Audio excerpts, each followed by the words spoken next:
everybody watching tonight. So I tell you what, if you can't find energy tonight, you're in the wrong business. We control us. We run this. And anybody coming in our house, they get dealt with. Respect is earned. Respect is never given. It's better to be respected than liked. The hell with being liked. I'll fucking wait. Who wanna debate? Straight, let me cook. Fish frying while season and marinate. Every season, there's no reasoning, just unanimous decision. Smash the noti bell, and thanks to all subscriptions. Mama mentality, stop fouling me, I'm goated. Body shots got them folding. Every word they can quote it. Smoking bud, watching bud, smoke these niggas Mayweather with the defense, nothing short of genius. High step into the end zone like prime time. Point me to the limelight. Mic check, it's my time. The pod god every time I deliver. You're now tuned in to GOAT Thriller. I'm here to stay. All the chatter, y'all can dead it. Let's start the show. Yeah, I said it. Yeah, I said it. Dinging on them. Yeah, I said it.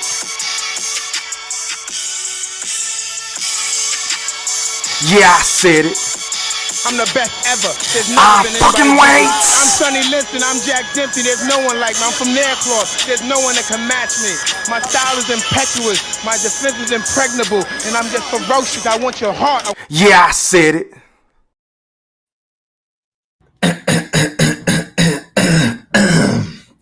Now, before I get into what I'm about to get into, I just want to make sure that each and every last one of y'all hit that like or dislike button.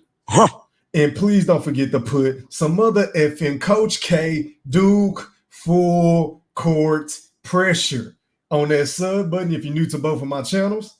And please don't forget to ring them noti bells so you can be notified via email each and every time your boy E-Thriller, a.k.a. Ham Rothstein. I didn't stutter. A.k.a. GOAT Thriller. I didn't stutter.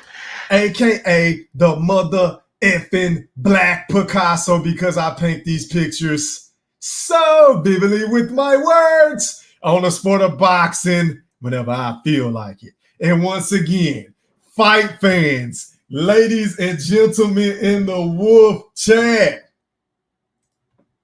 welcome back now.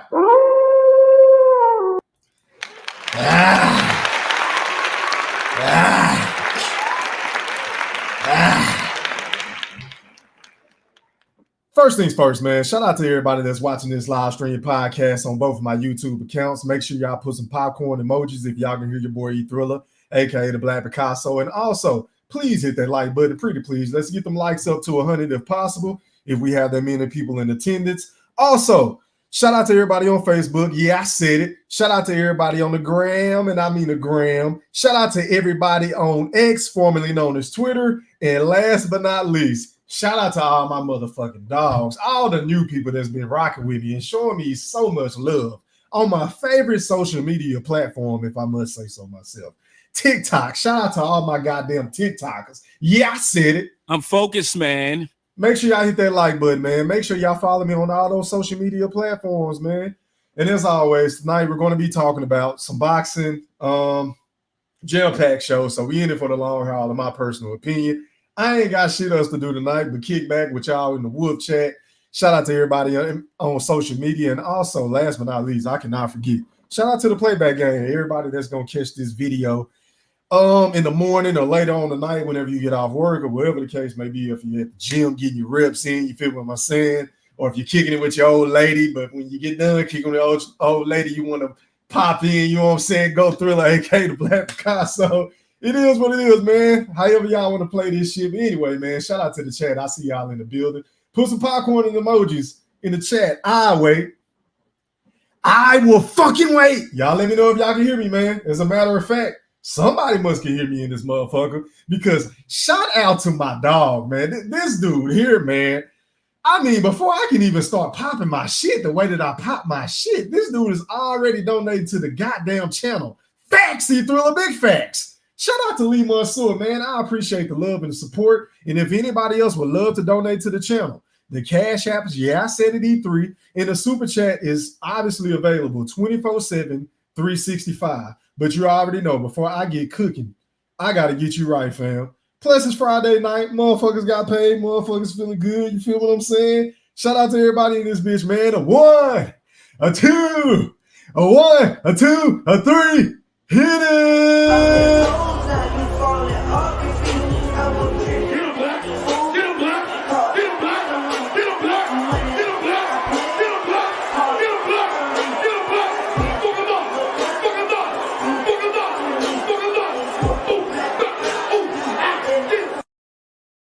Already, man. Shout out to Lee Mansour, man. Once again, if anybody else want to donate to keep these panels open and to keep your boy Go Thriller, aka the Black Picasso, motivated to keep coming on to pop this real shit, hey, man, feel free. But back to the topic at hand.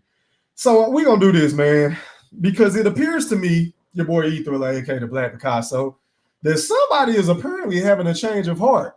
Now, Saul Canelo Alvarez, he was being reported by Michael Benson, Boxing Insider, where I get a lot of my information from. Whenever I do my due diligence and do my research, because y'all know I am the GOAT of receipts. I'm going to come with receipts 9 times out of 10 on whatever the topic is at hand. You feel what I'm saying?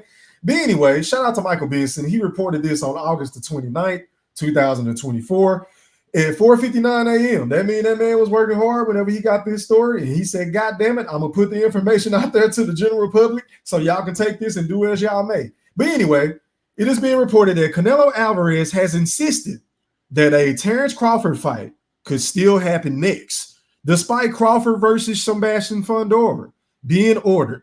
He said, and I quote, I'm not saying that fight can't happen. That order doesn't matter, end quote. This is coming from via the boxing scene, I guess, and Michael Benson decided to retweet it or post the information. But anyway, so apparently Canelo Alvarez, you know, the face of boxing, aka the face of ducking is what I call him, because the motherfucker don't take the fights that you want to see. I mean, he's probably the only boxer in the history of the sport that's the men on top that takes tune-up after tune-up after tune-up after tune-up. I mean, the list goes on and on. And this dude used to be my second favorite fighter in the sport behind Terence Bud Crawford. But once I saw how this motherfucker started moving, and once I seen the diva ways and his arrogance and his stubbornness and his entitlement and him being a goddamn fucking prick to act like we owe him something for taking the fights that we really ain't asking for him to take. You feel what I'm saying? I say, you know what? I'm off the ship. I am not going down with this bullshit because once again, I am here for the people. I am not here for these goddamn fighters. I'm not here for the promoters. I'm not here for the camps. I am here for the fans, you know, the real bosses of boxing who genuinely love the sport, who don't run around here fanboying, who don't run around here carrying these motherfucking fighters' bags and blowing up their DMs, trying to get interviews and doing all this other hoe ass shit, sneaking in the gyms just to get 30-second clips and content that you ain't even gonna make no fucking money off of. I'm not one of those niggas. You feel what I'm saying? I would much rather come on here and pile my shit with the people that genuinely fuck with your boy Go Thriller, aka the Black Picasso, before I sell my soul and do some whole shit just to be a fucking man fan or a fanboy for any of these motherfucking fighters or hell athletes, whether that's basketball, the NFL, whatever the case may be. Facts, E-Thriller, more facts. I'm focused, Y'all man. already know, man. I'm the realest nigga in this shit. But anyway, man, we ain't gonna do none of that whole shit. So that's why I was like, man, I can't fuck with Canelo like that no more, y'all. But apparently, like I reported the other day, where a lot of you motherfuckers are just sensitive, like a lot of you goddamn dudes on TikTok, and I rock with y'all on TikTok, but I must say it's something about them dudes on TikTok whenever I say anything about the great Saul Canelo Alvarez. And when I say great, I mean that with a lot of fucking sarcasm, right?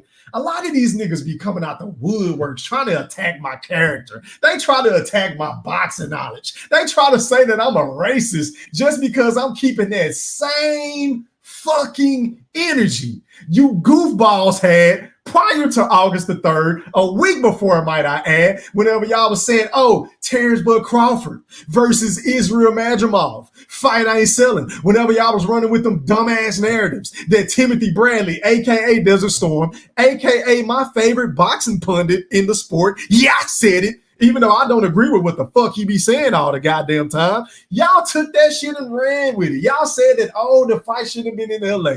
Y'all said that, oh, the fight should have been in Nebraska. Y'all said that, oh, Bud can't sell out with Eminem. Y'all said that, oh, Bud is not a transitional star. He's not a transcendent star. Y'all try to still talk shit about the man's resume. Y'all try to say that the man doesn't even deserve a fight with Saul Canelo Alvarez.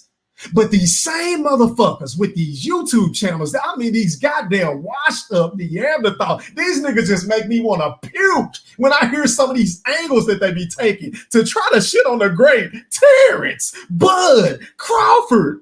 These same motherfuckers will be waving they fucking pom-poms. These same motherfuckers will put on their goddamn pantyhose. These same motherfuckers will put on their goddamn thongs with their asses out. Yeah, I said it.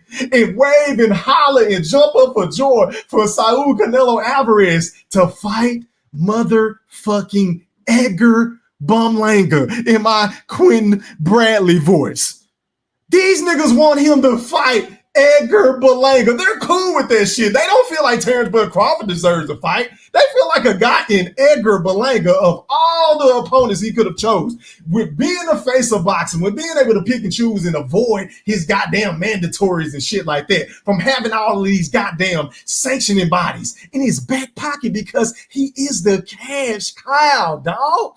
You mean to sit up here and tell me with a straight face, these same motherfuckers who swear up and down that Terence Bud Crawford ain't this, Terence Bud Crawford ain't that, he can't sell, his resume is weak, but turn around and wave the motherfucking pom-poms for Canelo to fight Edgar fucking Berlanga?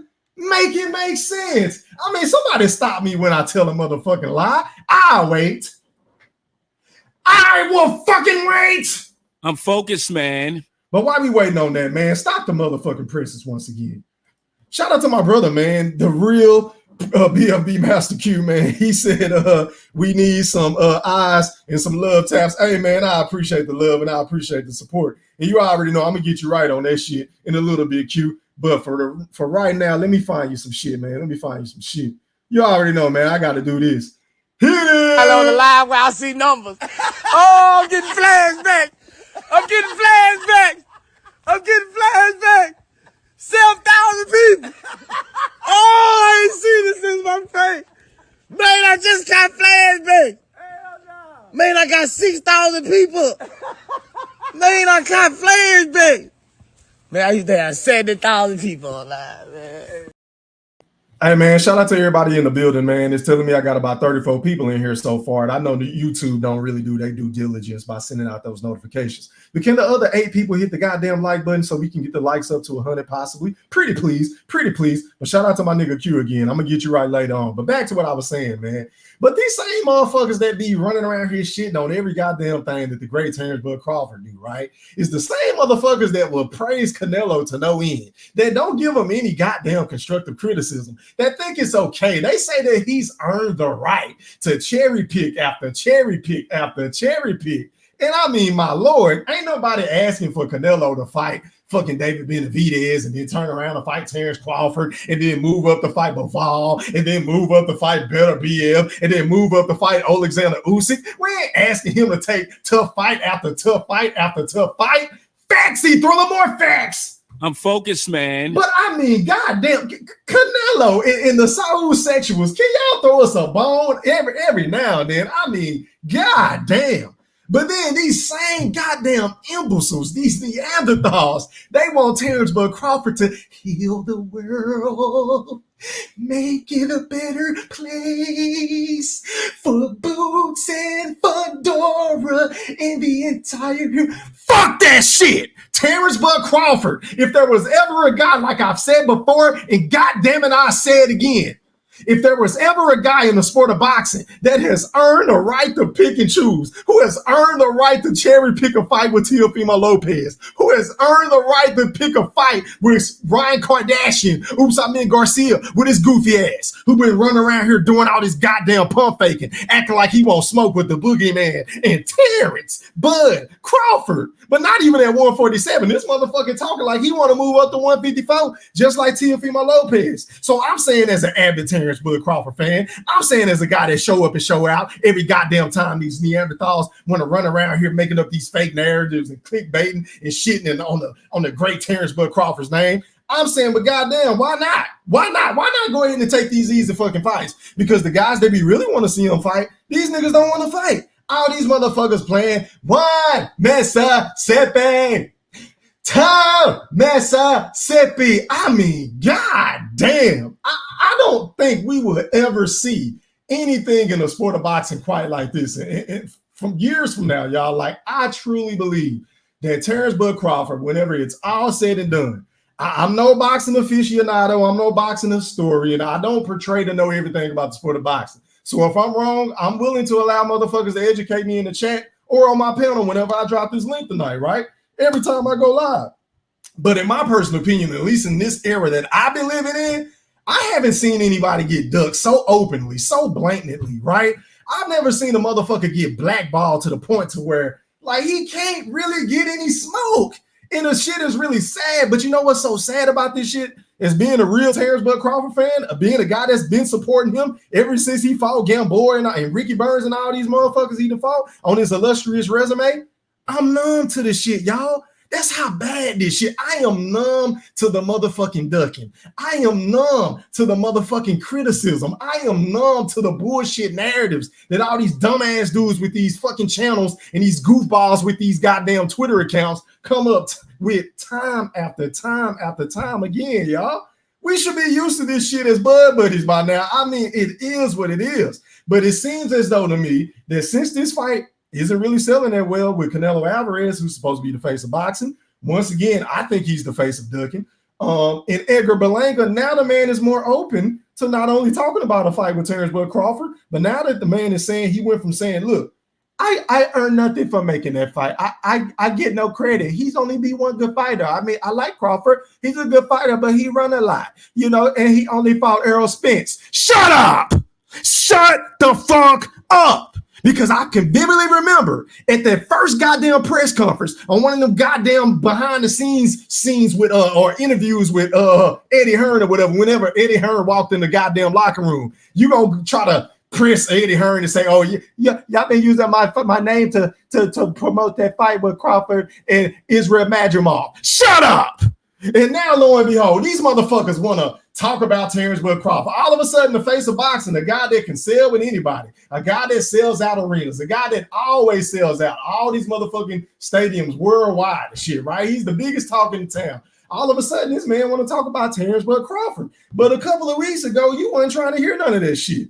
A couple of weeks ago, Canelo, you were saying that Bud wasn't worthy. You know, he hadn't done nothing. Oh, he need to fight Teofimo Lopez. Oh, he need to move up and fight somebody else. Oh, he should stay at 154. Oh, his real weight class is 147. But now all of a sudden, that the fight ain't really selling, that you ain't going to get what you thought you was going to get for Edgar Berlanga. Now you're open to facing the boogeyman, the little guy from North Omaha, Nebraska, and Terence Bud Crawford. I mean, goddamn, say it ain't so. And I know a lot of you motherfucking Neanderthals. I know a lot of you goddamn bozos who was running around here trying to shit on the possibility of this fight ever happening are going to be sick to your fucking stomachs if and when this fight get made. Because look, I'm one of the motherfuckers that said, look, man, if the fight gets made, I'm gonna be happy as fuck. But if it doesn't get made, I ain't tripping, because in my honest opinion, I would rather see the boogeyman fight Jerome Boutinez. I would rather see the boogeyman clean out 154 and become 3 times undisputed. That has been my position all along, right? Because his legacy is already cemented. He's already in the Boxing Hall of Fame. If that man were to retire tonight, to this day, in my Deontay Wilder voice, he is already going to the National Boxing Hall of Fame. He is a first ballot Hall of Famer, ladies and gentlemen. I mean, how soon do we forget when this man was up there politicking and rubbing shoulders and brushing elbows with some of the top fighters that's ever done it? Did y'all remember this shit? Or did y'all forget this shit, rather, is what I meant to ask y'all. As a matter of fact, hold on, let me find my shit, y'all. because I'm going to paint these pictures so vividly with my motherfucking words tonight. How soon do we forget this shit, y'all? This man was up there on the stage with Floyd Money Mayweather, who really never, ever gives anybody any fucking credit outside of his goddamn self. We know how Floyd like to pop it. He's the TBE and everybody else is behind him, right? But even he acknowledges the greatness of Terence Bud Crawford. He was saying that that man is going to be up here one of these days, right? And then you got the great Roy Jones Jr., a guy that a lot of people feel like in his prime, he's the greatest fighter they ever lived, right? A lot of people feel that way. I don't feel that way, but it's a lot of people that felt that way. He was even giving the boogeyman his props. He was even giving the boogeyman his flowers. And don't even get me started on all the shit that Andre Ward was saying and Juan Manuel Marquez and all these other individuals. And we know James Toney. James Toney absolutely loves Terence Bud Crawford.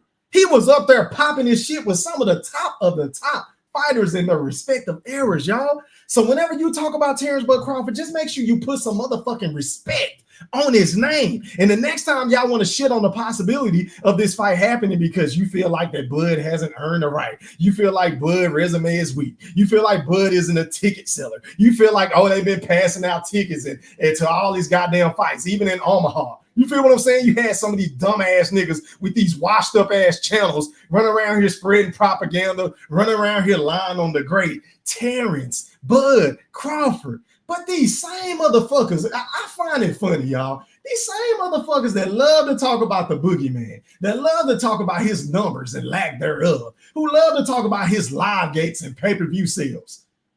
These motherfuckers' YouTube channels ain't doing shit. You feel what I'm saying? Like, make that make sense to me. How in the fuck are you going to criticize a guy that is obviously at the pinnacle of the sport, who is obviously the #1 fighter in the world, whether you like him or not, who is obviously the hottest topic on YouTube to this day in my Deontay Wilder voice? How are you going to talk about this man numbers when your channel ain't doing shit? I'll wait.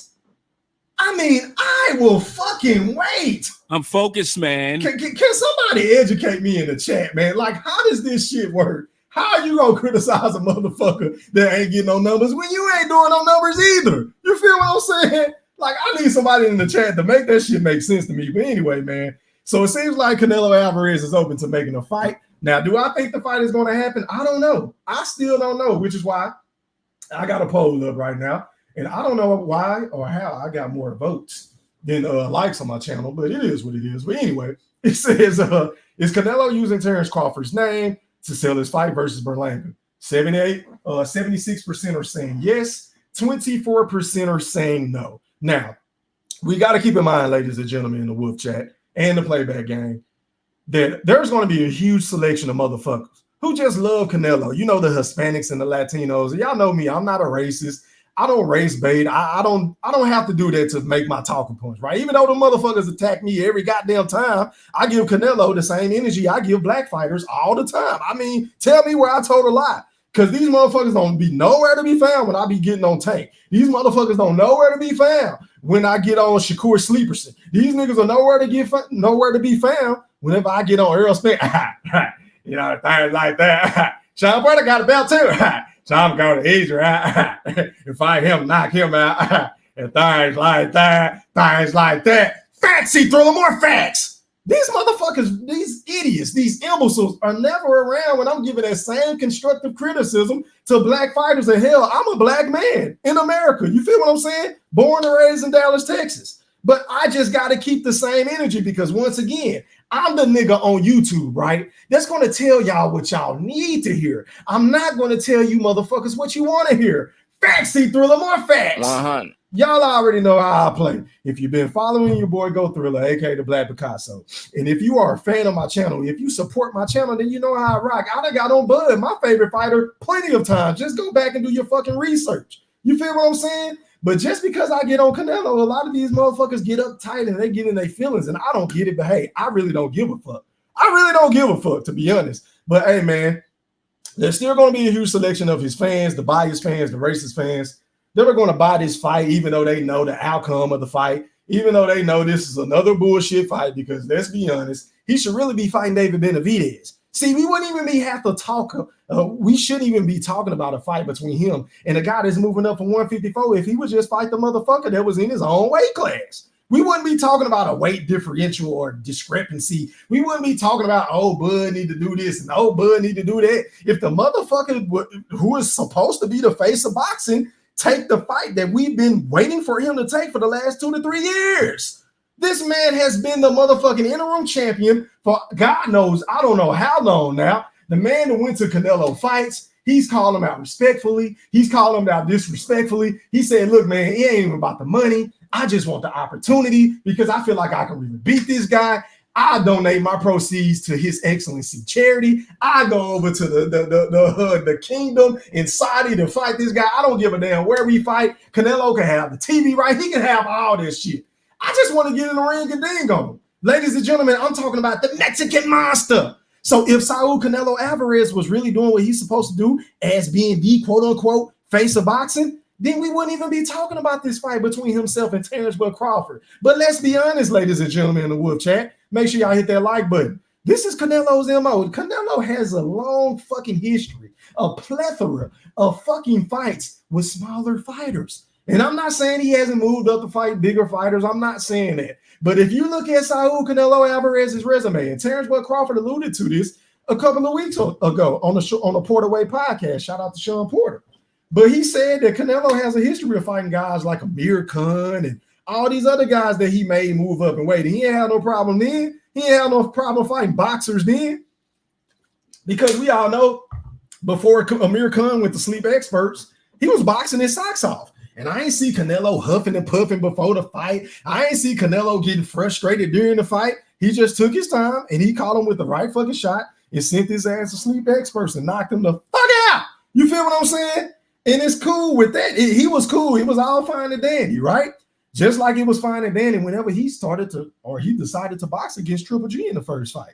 Wasn't nobody bitching and moaning. Wasn't nobody saying, oh, Canelo Alvarez, you running.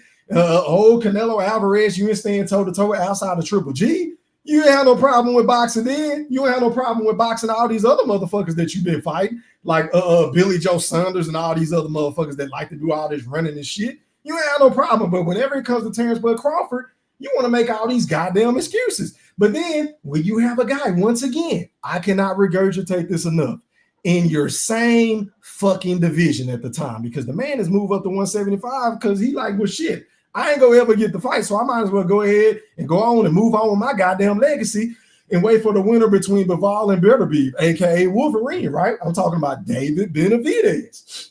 But when David Benavidez was there in your fucking weight class, a guy that's a straight come forward fighter, a guy that ain't using a bunch of angles, a guy that ain't doing a whole bunch of run, say and no and the boys run, run. Facts, he threw them more facts. We know whenever that bell ring, and I mean ring, David Benavidez is a stepper, y'all. That motherfucker ain't gonna be backing up. He gonna be walking Canelo down, and we know Canelo is a dog in the ring. He ain't gonna be backing up like that unless he going up against a motherfucker like a Triple G. But other than that, Canelo gonna be stepping too. So I'm trying to figure out, if you want a guy that's gonna go in the ring and fight you, then why not fight David Benavidez? I'll wait. I will fucking wait. I mean, make it make sense, but hey, man, it is what it is. That's my spiel on this topic. I'm not going to get too emotionally invested into it, because if this fight happens, it's great for the sport of boxing. But if it doesn't happen, I feel like Bud should personally just move on. I feel like he should enjoy the fruits of his labor by being the A-side finally, over all these motherfuckers at 154 and 147 that act like they want to move up to fight him, like a Teofimo or a Ryan Kardashian or a Tim Tszyu or Sebastian Fundora or Earl Spence rematch, whatever the case may be, whatever the future holds. I feel like Bud Crawford, if this fight doesn't happen, then he should be licking his chops to be the fucking quote-unquote A-side. That's just my personal opinion. But anyway, let me go ahead and drop this link for the General Big Fish and the BFB Master Q, because we got something special planned for y'all. As a matter of fact, let me remove this shit. Hold on, y'all. Let me see. Let me do this. I bet. So let me go ahead and drop the link for the General and the Ring Master Q, because we about to do this this BBL draft, and it's long overdue for some of you Bud buddies. Let me go ahead and drop the link for them. This is for General Big Fish and the Ring Master Q to come on and click the link so they can do this. So they can do this list. And stop the presses, y'all. Stop the motherfucking presses. Shout out to my guy, man. Cash Money. I can't say enough about this individual as well. Every time I go live, he donates to the channel. He supports his boy Go Thriller, aka the Black Picasso. Al Money in the chat. I appreciate your love and support. And you already know, I gotta get you right, fam. Let me find you some shit. Hit it! Mock, yeah, ing, yeah, bird, yeah, yeah, yeah, mockingbird, don't everybody have you heard? She's gonna buy me a mockingbird, and if that mockingbird don't sing, she's gonna buy me a diamond ring, and if that diamond ring don't shine. Shout out to my nigga, man. You already know how we play. Cash Money. Appreciate that, man. If anybody else want to donate, feel free. But hey, man, I'm waiting on Q. Shout out to the General Big Fish who just slid in the building on his boy Go Thriller, aka the Black Picasso. How are you, kind sir? I'm doing great. E Thriller, what's going on, man? How you doing? Hey, man, I'm doing well, man. Just talking some of this, this real shit about the sport of boxing. But before we get started on this list, man, what is your thoughts on Canelo Alvarez suddenly having a change of heart? Well, E3, I keep telling you, you have to have patience.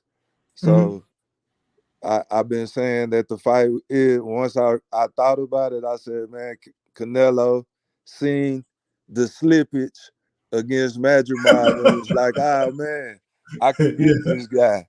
It's not going to be as hard as I thought it was. So I think that fight made him be like, man, I can get him. And that's not me being a hater or Earl sexual, whatever you want to call it, E3.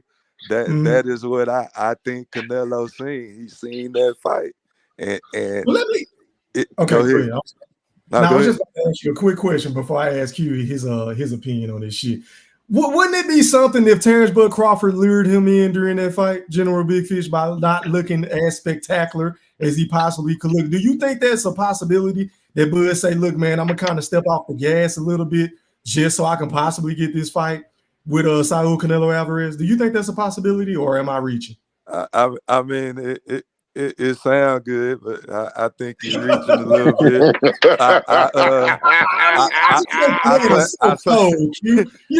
He like Florida, man. You can get in there and carry your opponent. You can make it look closer than what it actually appeared. And then whenever you get tired of playing with a motherfucker, okay, it's time to go to work and get this motherfucker out the way. We seen him do it against Sean Porter. You feel what I'm saying? He has a level that most of these fighters can't get to. That's all I'm saying, General. But I could be reaching.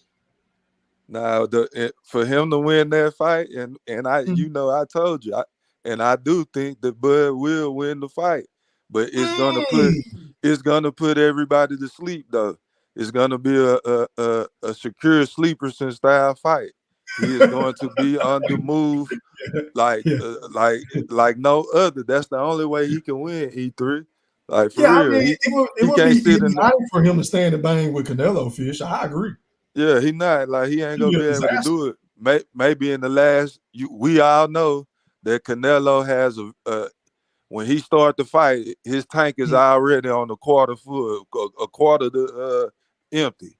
So if he can drag him to the 10th, 11th round, I can see him sitting in the pocket then. But to start out the fight, he gonna have to run E3. And I'm talking about not. Oh, go ahead. No, I was just saying, not like a Floyd versus Canelo, not like that. It's got to be imagining Shakur Stevenson fighting Canelo. That's what you got to imagine. So, do you think he can't fight the way that Floyd fought him General because Bud gets hit a little bit more than TBE? Do you think that's the case? Well, see, this the thing. No, I don't think so, because I think Canelo is a way better fighter than what Floyd faced. Floyd faced a Ricky. According to Floyd's skill level at that time, that was easy work. But Canelo, that's not the same fighter. So I don't think that's that's not a good gauge to me.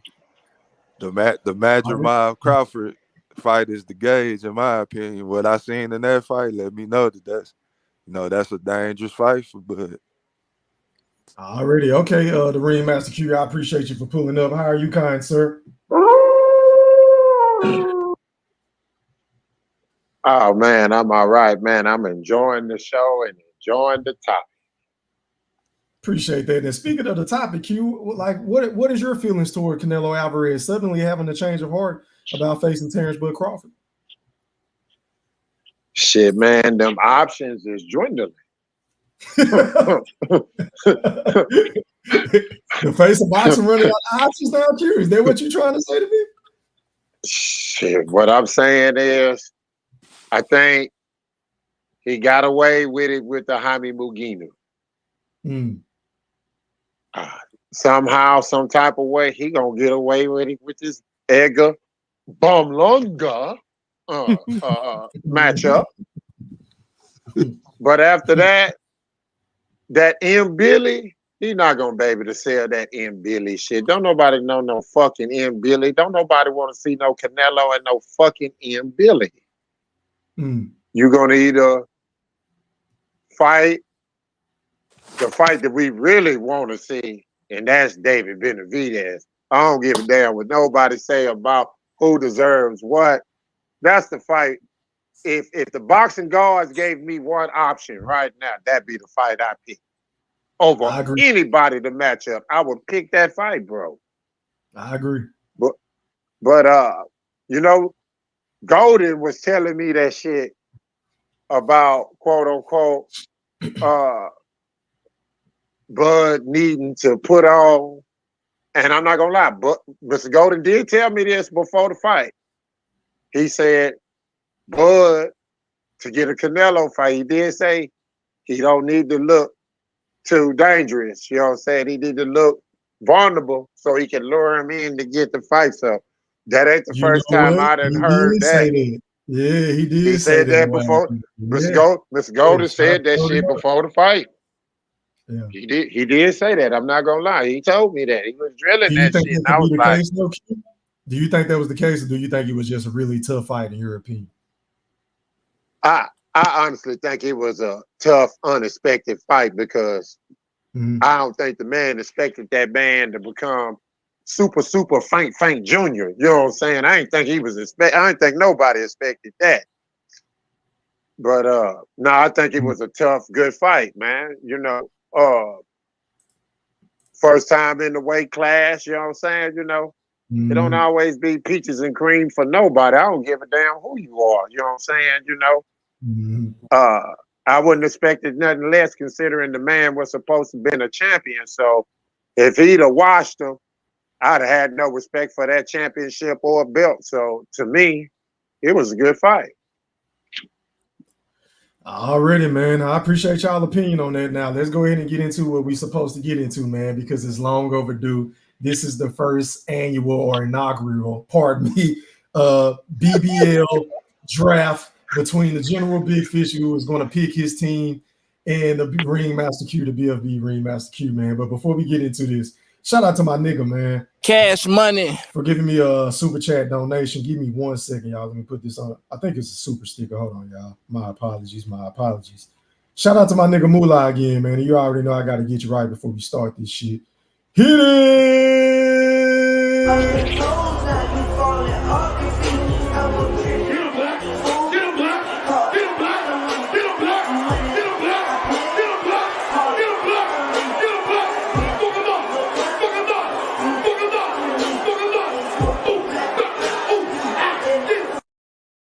Hey, man, y'all showing up and showing out for you both go through them, man. I appreciate everybody in the Wolf chat. But anyway, let me remove this comment.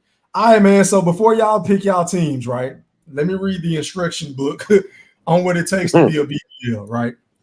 Okay, so generally, y'all want me to read, do y'all want me to read this, or do y'all want to read it? Yeah, nah, you got it, Your Excellency Junior. You go ahead and read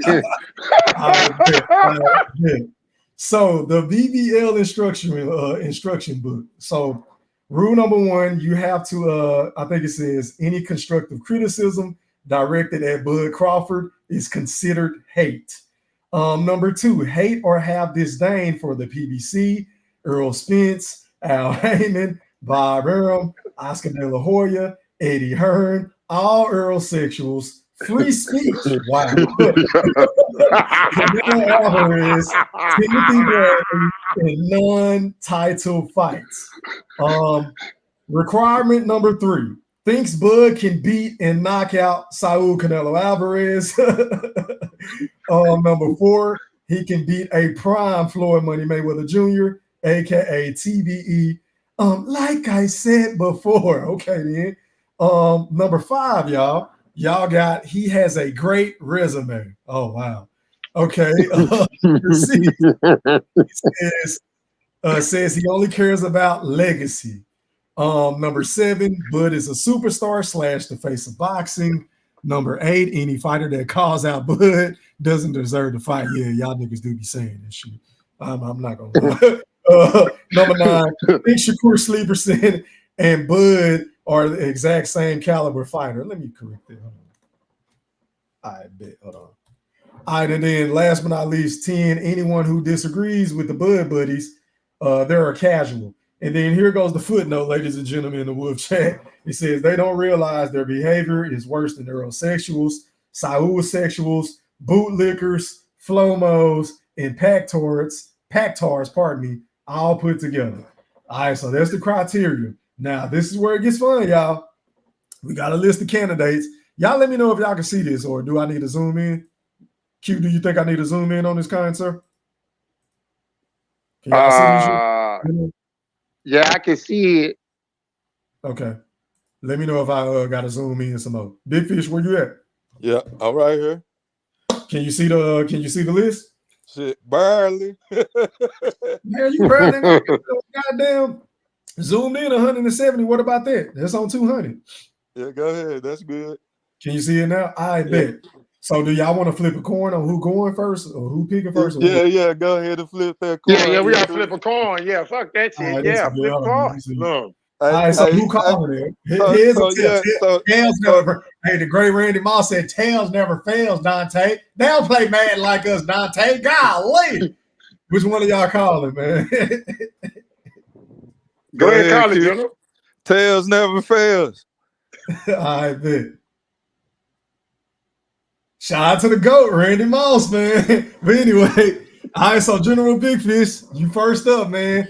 In the 2024 rather, BBL draft, who are you picking number 1 and why? Okay, let me just give a brief, a more of an explanation to what we're doing right on now. The clock, sir. Matter of fact, you got 1 minute. We're gonna do timers too. Go ahead. Okay, so this list, we teaming up to go against Canelo, and for me, we need to knock Triple G off. That'll knock Canelo off. That's go correct the wrong for what happened with them judges, E3. So I'm looking for the best Bud buddy out there, and the dude that I want capping for Bud, that I'm taking number 1 Q. It's Mr. Golden. It's my first pick. No! Yeah. God damn, boy, that's crazy, boy. The back end king is the super Bud buddy. Hey, pull the list up. He violates everything on the list. He don't miss nothing on the list. On the criteria, he's a Bud buddy lover and he's a Bud buddy lawyer. He go cap, he go lie, he go do everything possible to make sure that he win the debate for Bud. So yeah, I got Golden number 1. Oh man, that hurt my heart. You'll be Master Q. Who was your number 1 pick, man? You 1 minute on the clock, kind sir. Go ahead. Oh man. I ain't gonna lie, that one fucked me up right there, boy. I wanted Golden, boy. That nigga, that is a top BBL. But I tell you what, to match this pick, I need somebody just as extreme. So you already know who I want. Give me the pastor. Boxing to you. It's Goose to you. Pastor Gooch is number 1 on the fucking list. He is my number 1 pick. I want him to captain my team, the Ringmasters, man. You know what I'm saying? He can match Mr. Golden with his extremeness. So my number 1 draft pick is the pastor. Give me him.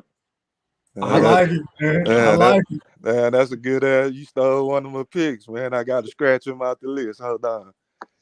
All right, man, hey, this shit better than fantasy football right now, man. Hey, you know what I'm saying? hey, E3.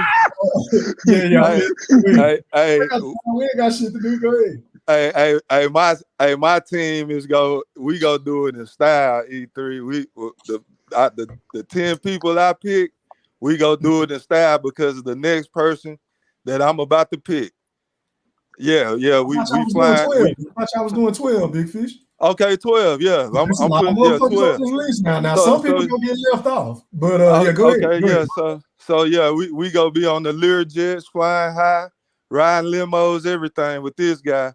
This guy loves Terence Crawford. He's willing to dump millions and millions and millions of dollars into wasted fights, exhibition caliber style fights. But this is the love that we need for the squad. So I'm taking His Excellency with my second pick, E3. His Excellency. Okay. That ain't no bad pick right there, General Big Fish. The man with the biggest bag in the sport right now. Sure. All right, man. Q, you on the clock, kind sir. Oh, man. Man, I hate this nigga got the number one pick. Boy, that nigga getting all the good ones, boy. But you know what? It's tough, ain't it? Hey, Boxing Nerd, don't click the link until they done, bro. I don't want nobody in the back or nothing, bro. You got to wait in the chat, my nigga. Go ahead, Q.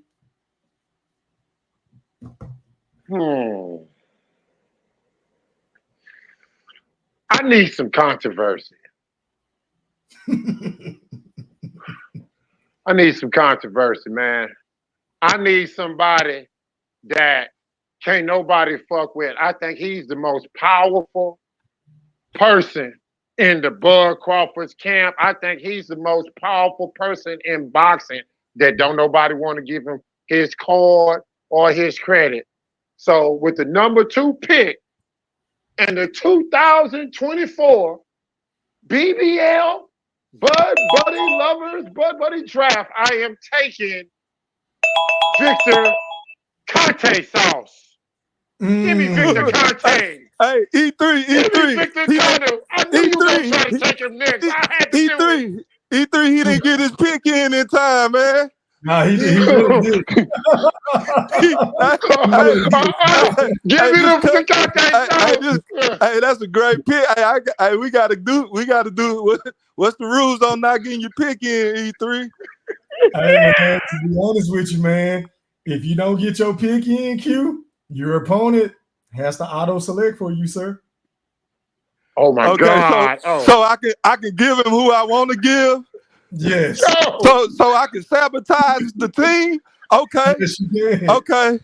So with this next pick for the BFB Masters team, we giving them Stephen Brimley. Yeah.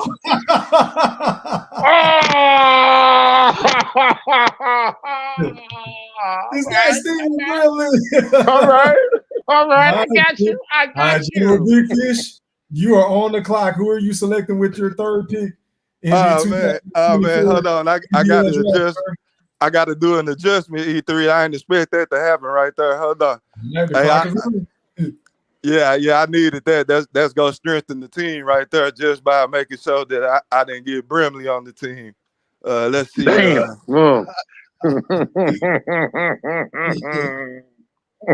Okay. So E3, I got this debate coming up against Gooch. So since I got this, I'm gonna create some controversy with this pick. when I have my debate against Gooch to you, it's Gooch to you. Shout out to it, Mr. Gooch, Pastor Gooch. Shout out to you. But with this pick, this is my fourth pick, E3, I think, or third. I'm taking what's your third pick? Yep. Cam the Baptist, and we walking out to Booty Swing. Shout out I got Cam on the squad. Yeah, Killer Cam. We know Killer Cam riding hard for Terence Crawford. We already know that, E3. Already, man. So with the third pick in the 2024 BBL draft, the Ringmasters. Who are you selecting, kind sir? You got 1 minute. Oh, I know who I'm taking with the third pick on this one. With the third pick, I'm taking Warren Buffett. I gotta have some money too. Warren Buffett. All right, that was a quick pick, man. All right, man. So we on round number 4. General Big Fish, you're back on the clock, kind sir. You got 1 minute. Who are you picking? Oh, I got this my 4th pick right here. Yeah, this your 4th pick. Man, I got Goldie, I got Cam the Baptist, and I got His Excellency. Okay, so okay, I'm hitting y'all from all angles with that. So this the angle. So in the Wolf chat, E3, you know, if you looking in that chat, you be on the panel, man, you'll see some people in there just going in, boy. Them bud buddies is some vicious animals in that chat. So with that being said, the most vicious one that I've seen today, I'm taking La Jessica. That's E3. I'm talking about defending at all angles, attacking at all angles. She would have been a higher pick if I ever heard her, jump on the panel and see the talking points with the stage presence. But I need this pick coming in at number 4. We covering the chat. Alrighty, man. Shout out to the ladies in the Wolf chat, Miss La Jessica. She's the 4th pick on the General Bud Buddy team. All right, Q, you back on the clock, kind sir. Who are you taking number 4 and why? Oh man, y'all got to strengthen my team up a little bit. So that being said, with the 4th pick in the BBL draft, I'm taking the one who got them all fucked up. I'm taking E-Thriller, the Black Picasso, with the 4th pick. The man that started the series, they got these niggas quoting that shit, abusing that shit, the whole 9 yards. I'm taking E3, number 4.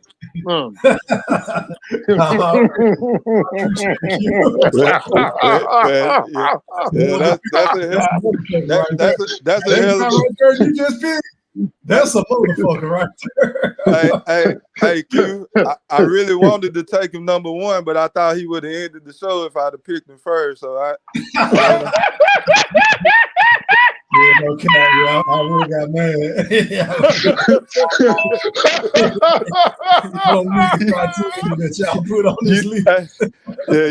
you got a super bud buddy, Q. All right, man. So I think we on pick number 5. The General Bud Buddy is on you, man. Okay, so we trying to cover our angles, E3, for big propaganda. So if Canelo and Bud do happen, we need a commentator directly at the fight to give him a promotion. We need this guy. He spreads big propaganda. This is a former opponent of Terence Crawford. He hugged Terence Crawford to death during that fight. He loves him. He loves him. He quit.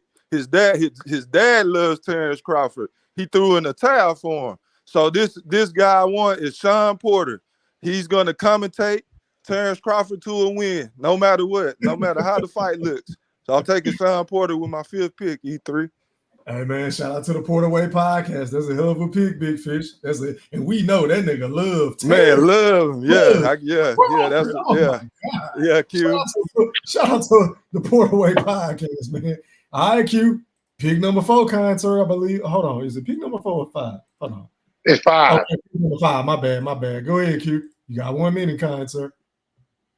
Hey man, this individual that I'm finna draft, oh my God, his propaganda is second to none. This man has no understanding. Even though he likes to think that he got understanding, but with the 5th pick, give me bold and no understanding. I'm taking Bo. Man, That's a man. sleeper pick. Yeah, that's another. Yeah, he was. Oh, and Bo understand. Yeah, Bo was on the radar, man. All his sentences That's a begin. sleeper pick, man. Yeah, E3, all Bo's sentences Let me begin say with. that real quick, Big Fish. That's one of them motherfucking Devin Hester picks. That's one of them specialists. You pick the return kicks, man, and return punts and shit. Shout out to Bo. I don't agree with jack shit Bo say, but you know what? He gonna go down with the ship, and we need him on the ringmaster squad. We need him. We got him. Yeah, Bo be fact checking and shit. Yeah, that's a good pick, Q. I like that one. All right, Fish is on you, man. 6 pick. Go ahead. Who you taking and why?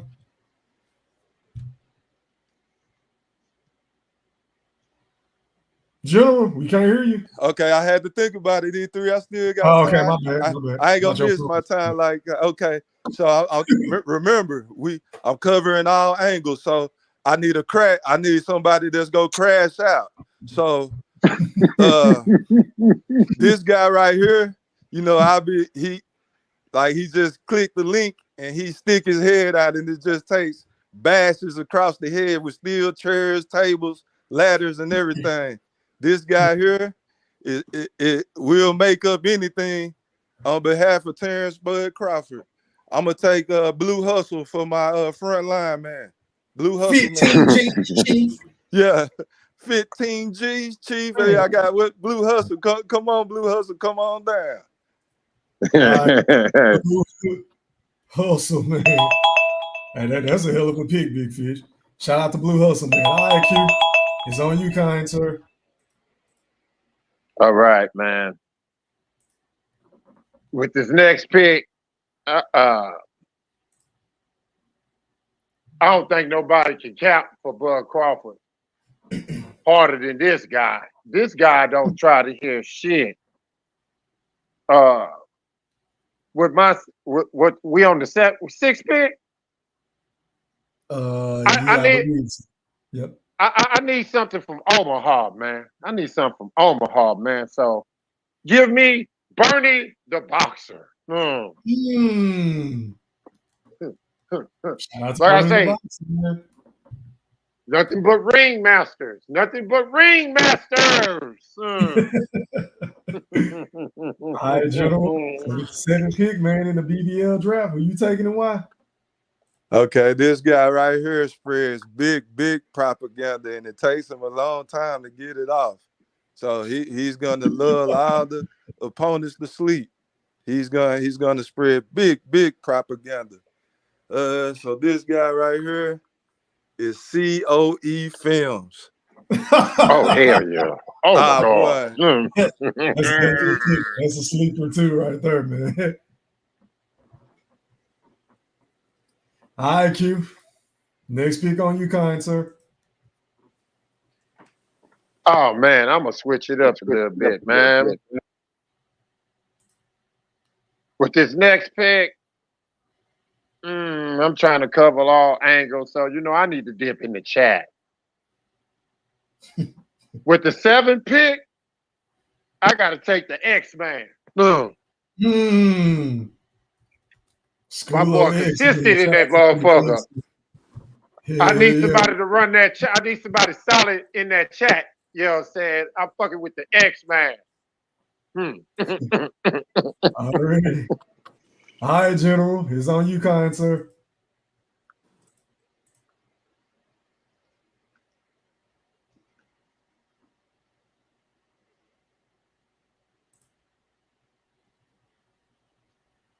The General? That dude there is one of the most belligerent people I've ever seen on the panel talking about Bud Crawford. So I'm gonna take it. It's my opinion with this pick. Damn. Damn. Damn. That's my opinion, man. One of the Wolfpack's finest. Yeah. All right, Q, on you, man. Oh man. Well, you know what?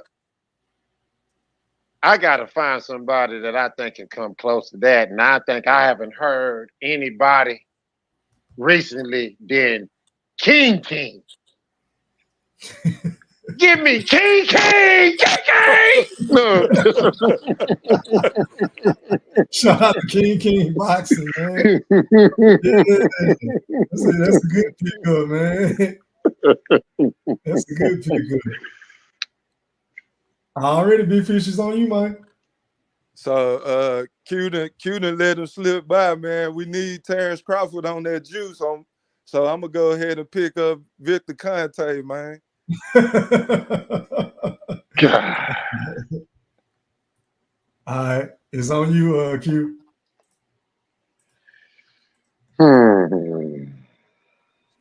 You stole that one, Fish. I was waiting on Q to double back.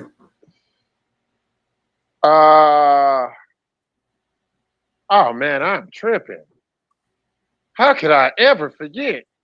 Man, give me D Young, man. Give me D Young. Shout out to my nigga There's D. not Wilson. D Young, man. What I'm tripping on? No. That's a hell of a pick. Just FYI. Yeah, the only reason why I think he slid in the draft is because of his audio.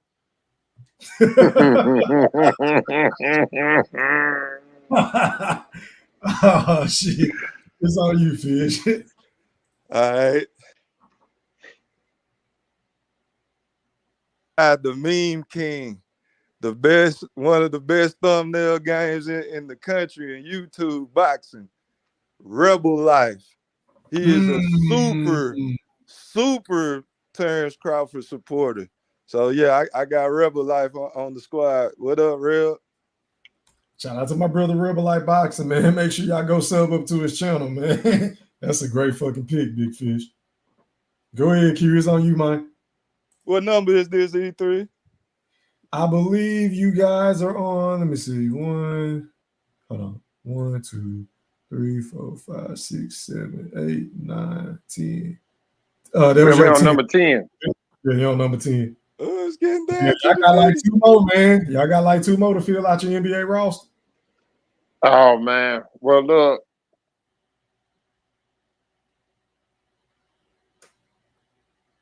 You got to give me WJ, man. I can't believe he's been slipping this far. Give me WJ Lucky. No. Okay then. Shout out to Man, we used to go at it for years. Years. Go ahead, General. It's on you, man. With the 11th pick, who you taking and why? This pick right here is the only reason why this pick slid is because they was a champion in recess, but she's back now, spreading big propaganda. Miss T, I got Miss T. Oh boy, man, you already know I got a great Terence Crawford supporter. Shout out to Boxing Fans Talk TV. Make sure y'all go sub up to Miss T, man. Shout out to Miss T. All right, Q's on you, man. Oh man, Logan Paul still up on the board? Yeah, ain't nobody picked him yet. Yep. And Sway still on the board? It's a couple of people that still left. So let me let y'all know. You got Logan Paul. You got Sway's Universe. I don't know how y'all let him slide. You got to have the media behind you. You got Shakur Sleeperson. You got Andre Ward. You got Mr. INTJ. You got the Jigga Man. Shout out to Jay-Z. Shout out to Hov. You got 50 Cent. Shout out to 50. You got Eminem. I don't know how y'all letting him slide. You got Dr. Dre. You got Just the Guy. You got Bob. Just the Guy on there? Just the Guy is still on here. You got Boosie Badass. I don't know why y'all niggas ain't pick Boo. Come on now, dog. Come on, man. You got AC the Chef. You got WCS. You got GQ. And you got Rick Glazer. Okay. We done seen the list. Give me Just a Guy.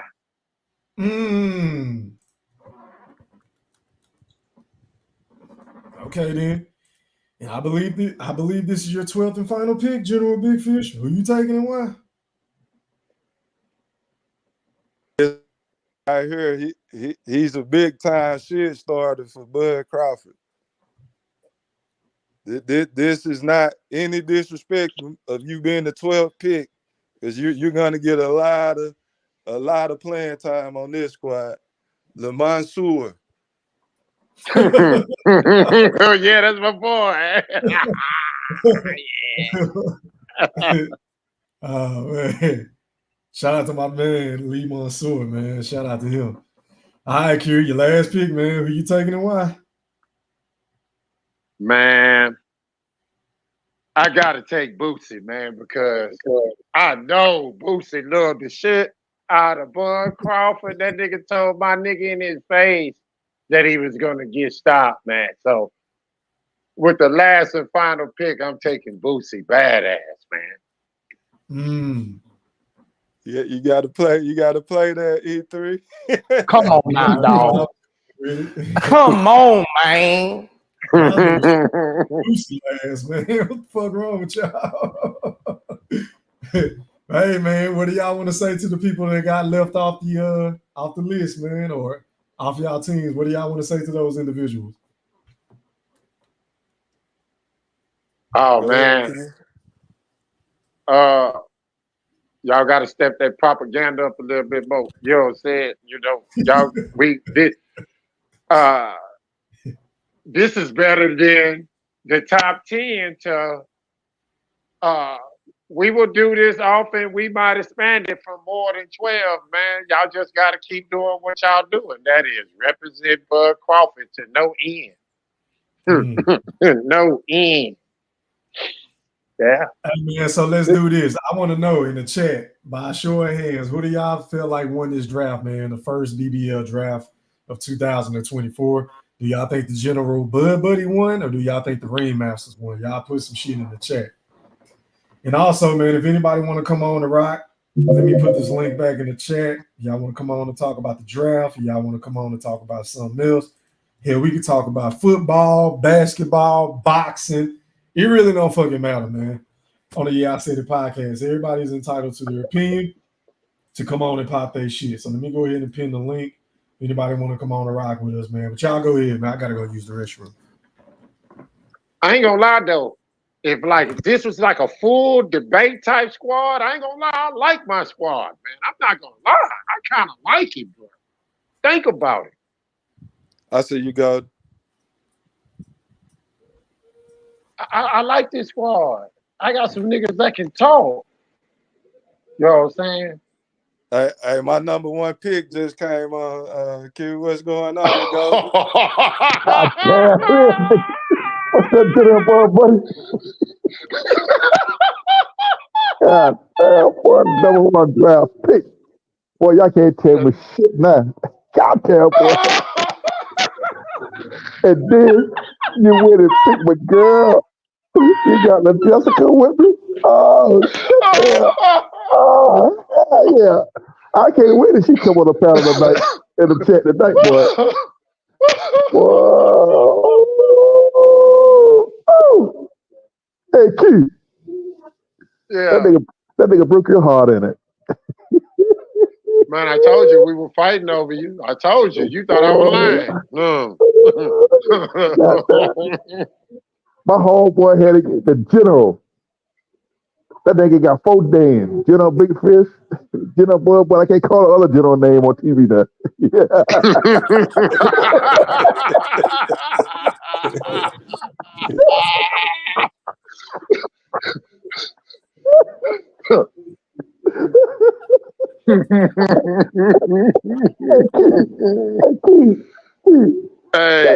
Hey, Keith, that nigga made problem. My name is number one. Man, I think we need to do more than 12, though, man. Yeah, it's man. too many good candidates, man. It's too many people, man. Eminem still out there. Man, how the hell y'all let Eminem slip? Man, Eminem put a lot of people to sleep before Bud got in the ring. Yeah, that's okay. Shit, Logan Paul, Triple H. Y'all ain't had Triple H on there, boy. Yeah, man, it's a whole bunch of cats on there that we couldn't pick. Lil Wayne. Lil Wayne. Yeah, we forgot about Lil Wayne. Shit. WCF was still y'all left WCF still on there. Shit. But y'all Yeah. nigga wild. Y'all nigga wild, boy.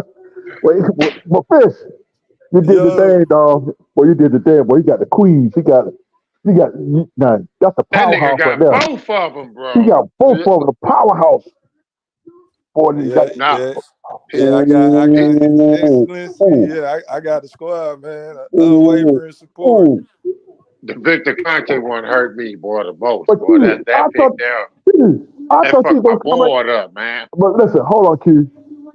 I even though you picking against my general, I even text you and said, Q, Victor still.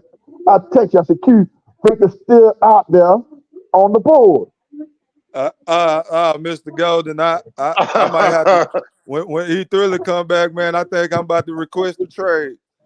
I'm back, man. I'm back. Yeah, E3.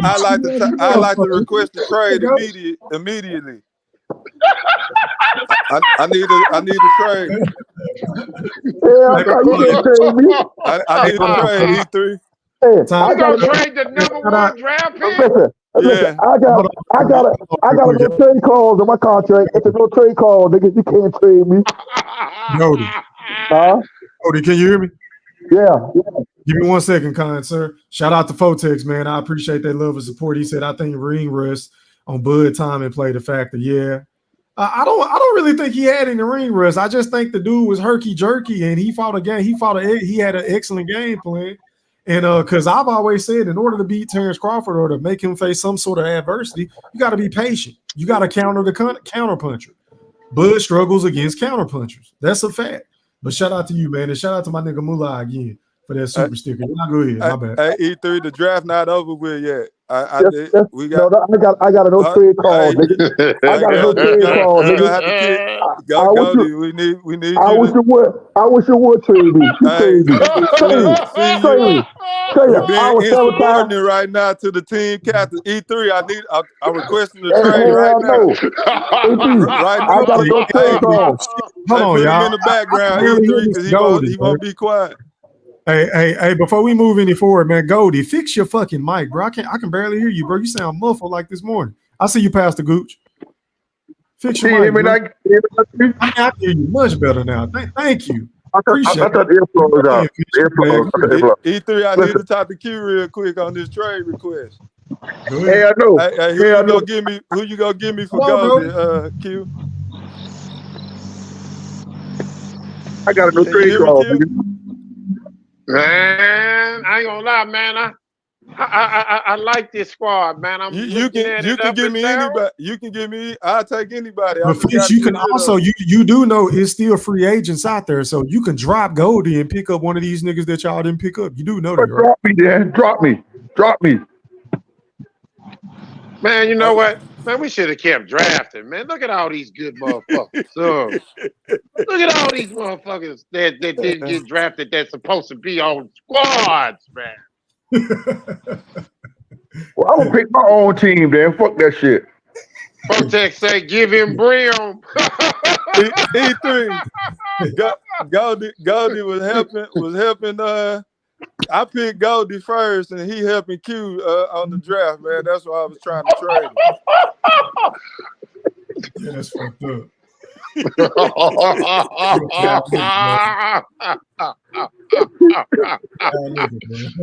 Already got somebody on the other side. Oh my God.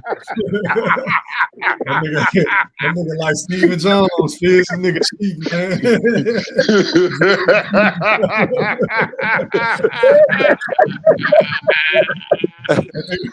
like that Drake and Kendrick Lamar bullshit that was going on. Man, I done fucked up and drafted motherfucking Ryan Leaf, E3. Marcus Russell.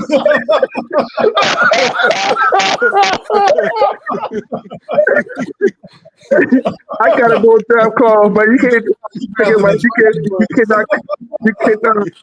cannot trade me. I got a no trade clause in my contract off the rip.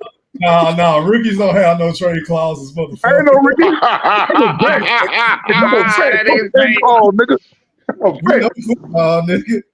Hey, Fish. Hey, rookies don't get no trade clauses in football. man, he tripping, man. Nobody get no trade clauses in Q, football. man, give me anybody but a dead body, man. We can't cut him. We just gotta trade him. Yeah, I know. NFL You stands can't for cut me. You can't trade me. Hey, man, let me do this, man. Pastor Gooston slid in the ring, man. You're live on the chat with the pack. Pop your shit. Hey man, am I crispy? Oh yeah, man. You sound real crispy, Pastor Goose. Okay, Blessings with the word, sir. okay, Q. I'm beefing. I'm beefing, Q. And I'm gonna tell you why. If you're Tell me why. What I did? if you're gonna pick me number one, you know my guy gotta be number two. You know what I'm saying? How you guys gonna split the apostles up? But I'm good. All right, that's all. That's my only beef. You just split the apostles. That was a bad decision, my guy. It wasn't my intention, but I didn't think he was going to get him with the third pick. I didn't think he was going to do that. You should have got him. You should have got him second. I got it. We good. Yeah. We good. We good over on this squad though. We don't need no trades. Don't trade nobody. I like this squad, man. I like this squad right here, man.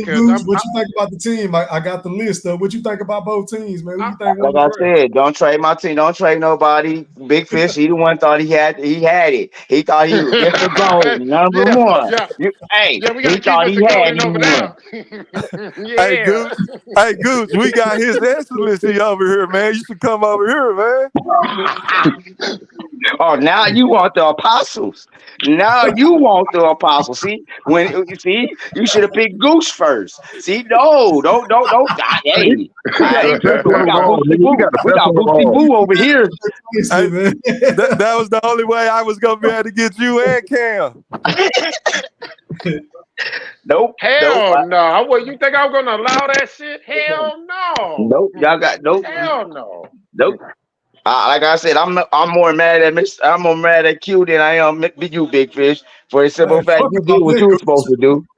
Hey, fuck all that, nigga. You mad, nigga. I feel like Randy Moss in '98, my nigga. I feel slighted. I got picked with the 4 fucking pick. Now, how does that it's cool. I feel like Moss. I feel like MJ, you know. Hey, you know what? That was messed up, man. But you know what? I seen Big Fish. I just knew Big Fish had you number 1 draft pick, bro. Man. I just knew it.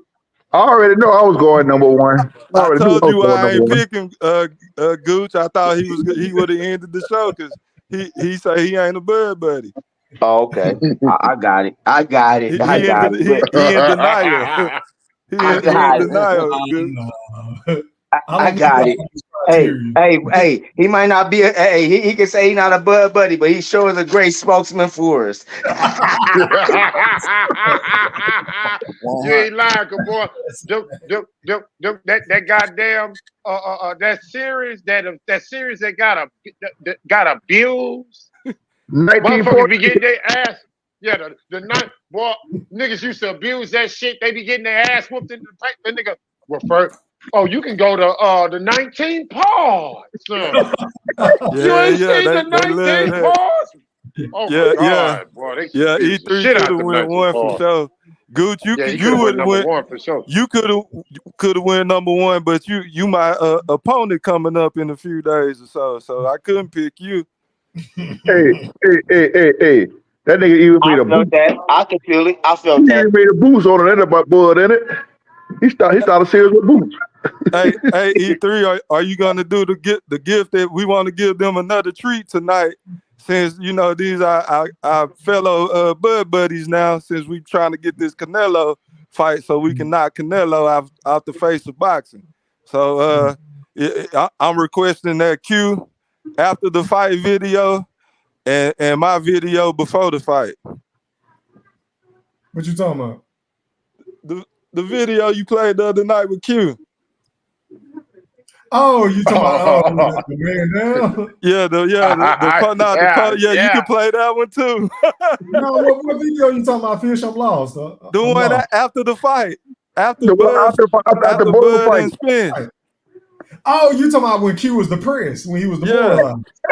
Okay, yeah, I got you. Yeah, I got you. Man, I heard that one a long time. and play the video of me before the fight. Hey, let me do this, y'all. I hate to shift gears, man, but I got to do this because my guy just pulled up, man, and it is always a special occasion whenever my guy Cash money pull up on the panel, man. Going out to my guy Al Moolah 231. You're live on the chat with the motherfucking pack. Pop your shit. What's up, fellas? Can y'all hear me? What's up, Yes. Al? Yeah. Thanks for letting me on. Thanks for letting me on, E3. Anytime, man. You got unlimited time, man. Pop your shit, bro. Oh no, you know I got panel etiquette, brother. I was gonna say, I want to talk about that fight. I never got on here and talked about that fight, man. Which one? The Bud Madrimal. Oh, okay. Go ahead, break it down. How did you see that fight? I went back and watched it after you and Big went back and forth, and I watched it a few times, man. And the beginning of that fight, it wasn't nothing that I could just say that he was winning them rounds, man. I had it scored the same way Chris Mannix had it after 5. Mm-hmm. And if you go back and watch it, after the 5th round,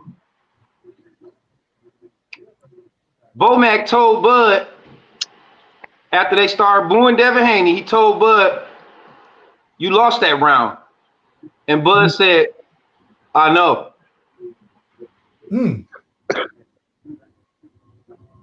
Yeah.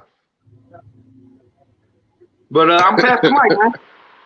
I'm past the mic. So how did you score the fight, Moolah? The first half of that fight, I had it 3-2. 3-2, okay. 3-2 for Crawford? 3-2 for Madrimal. Oh, you get 3-2 for Madrimal? Oh, wow. Just like how Chris Mannix had it, I had it the same way. I went back and watched it that day, man. Okay. Man, I'm gonna watch that fight again, man. Okay, so how did you score the second half of the fight? Like, what was your overall score? I felt like Bud took over in the 10th, 11th, and 12th. But, yeah, man, I thought it was closer than everybody else seen it.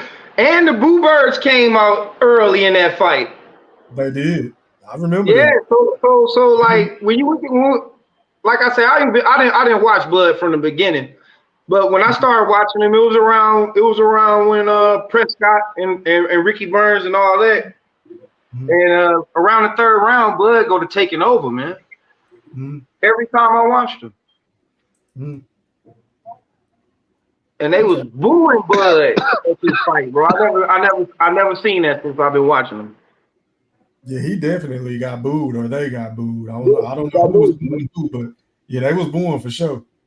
They were booing Madrimal because he wasn't doing shit. They weren't booing Bud. Here we go. That's why you number one, nigga. That's why you number one. They were booing Madrimal. And I don't know what the hell. I will say this though, like that first round, if somebody said Bud won that round, I wouldn't argue him. But it just wasn't nothing going on where I could just say like he just whooped the champ that round, or he took the round from that champ. He took the round from the champ. He threw no punches that round. He didn't do no punch in the first round. He just faked the first round. Bud didn't either. Bud hit him with a couple of jabs in the first round. E3. Yes, sir. I ain't gonna lie, I gotta get this out.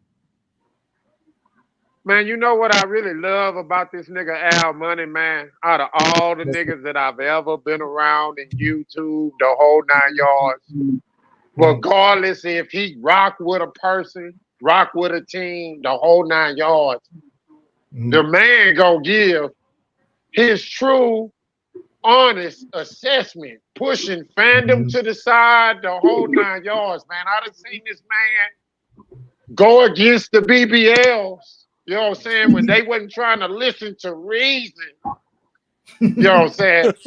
I'm talking certified. The realest nigga on YouTube to me is this nigga Al Money, man. I got nothing but love and respect for you, my brother.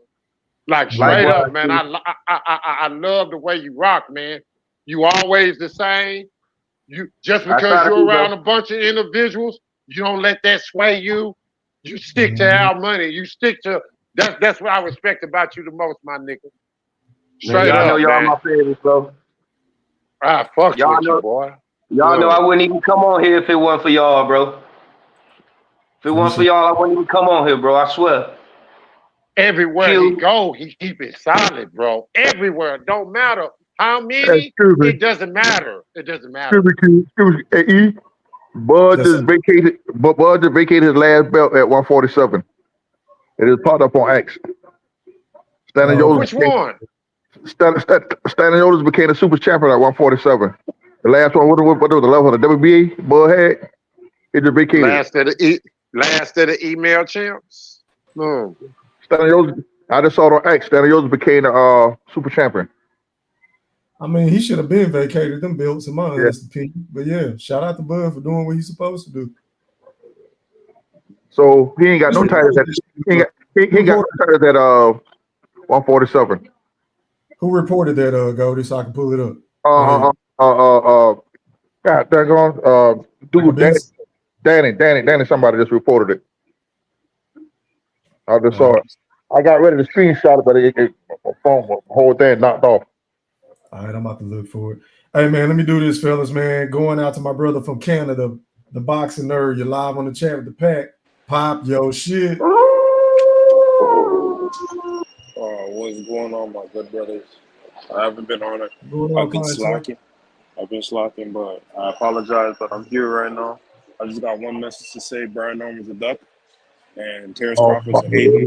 Not only that, Brian Norman's a duck because he was about to get 17 times his biggest payday he's ever made in his life. And he said, the risk is too high and the money's not good enough. He's never going to make that with T.O. He's never going to make that with Conor Brand. He's not going to make that with anybody at 147. He's going to have to go 154 and get his chop blocked off. Like, he's already got dropped by Bo. Bozy said he got dropped in sparring by Boots, and he got his ass kicked all 3 times. But it is what it is. And one more thing, Terence Crawford's a hating-ass nigga to try and give Brian Norman some sparring, and he can't fight Boots himself. So that's all I got to say about that. Can I address shit, that nigga brought the smoke. Here, please? That nigga brought the smoke. Please, can I address this here? Go ahead, go. There ain't nothing to address. Listen, let me tell you something. Eddie Hearn full of shit. Okay? Eddie Hearn never want that man to have that fucking fight. You saying that because he's a white man. Like, no. I'm saying it from pure facts.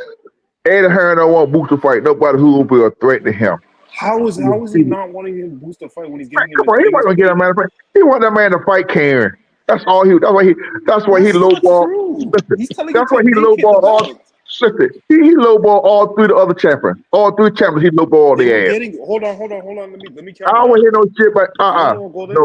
Go ahead. Let me counter that. We counter that with facts. Go ahead. The reason why Brian Norman won 2.2 because Stanley Otis and Barrios won at 2.2. Naturally, because they're more well known than Brian Norman in the first place. Brian Norman, nobody knows him outside of his intermediate family. His mom and dad know him. Nobody else knows him. His cousins don't know him. Like, let's be real. That's bullshit. Nobody knows him. Nigga, don't nobody know Boots. Who knows Boots? Nobody know Boots ass. Okay, nobody knows Boots. I've been trying to get at you. Nobody knows Boots out of Philadelphia. I've been trying to get you. You coming over here capping for Boots like you just this big fucking mega star. You can't say. Man, let's get it. This gonna be good. Let's get it. Yes, I just said it. Yeah, I said it. Nobody knows Jerome Boots in this either. As far as I'm concerned, both of these motherfuckers need to shut up and fight.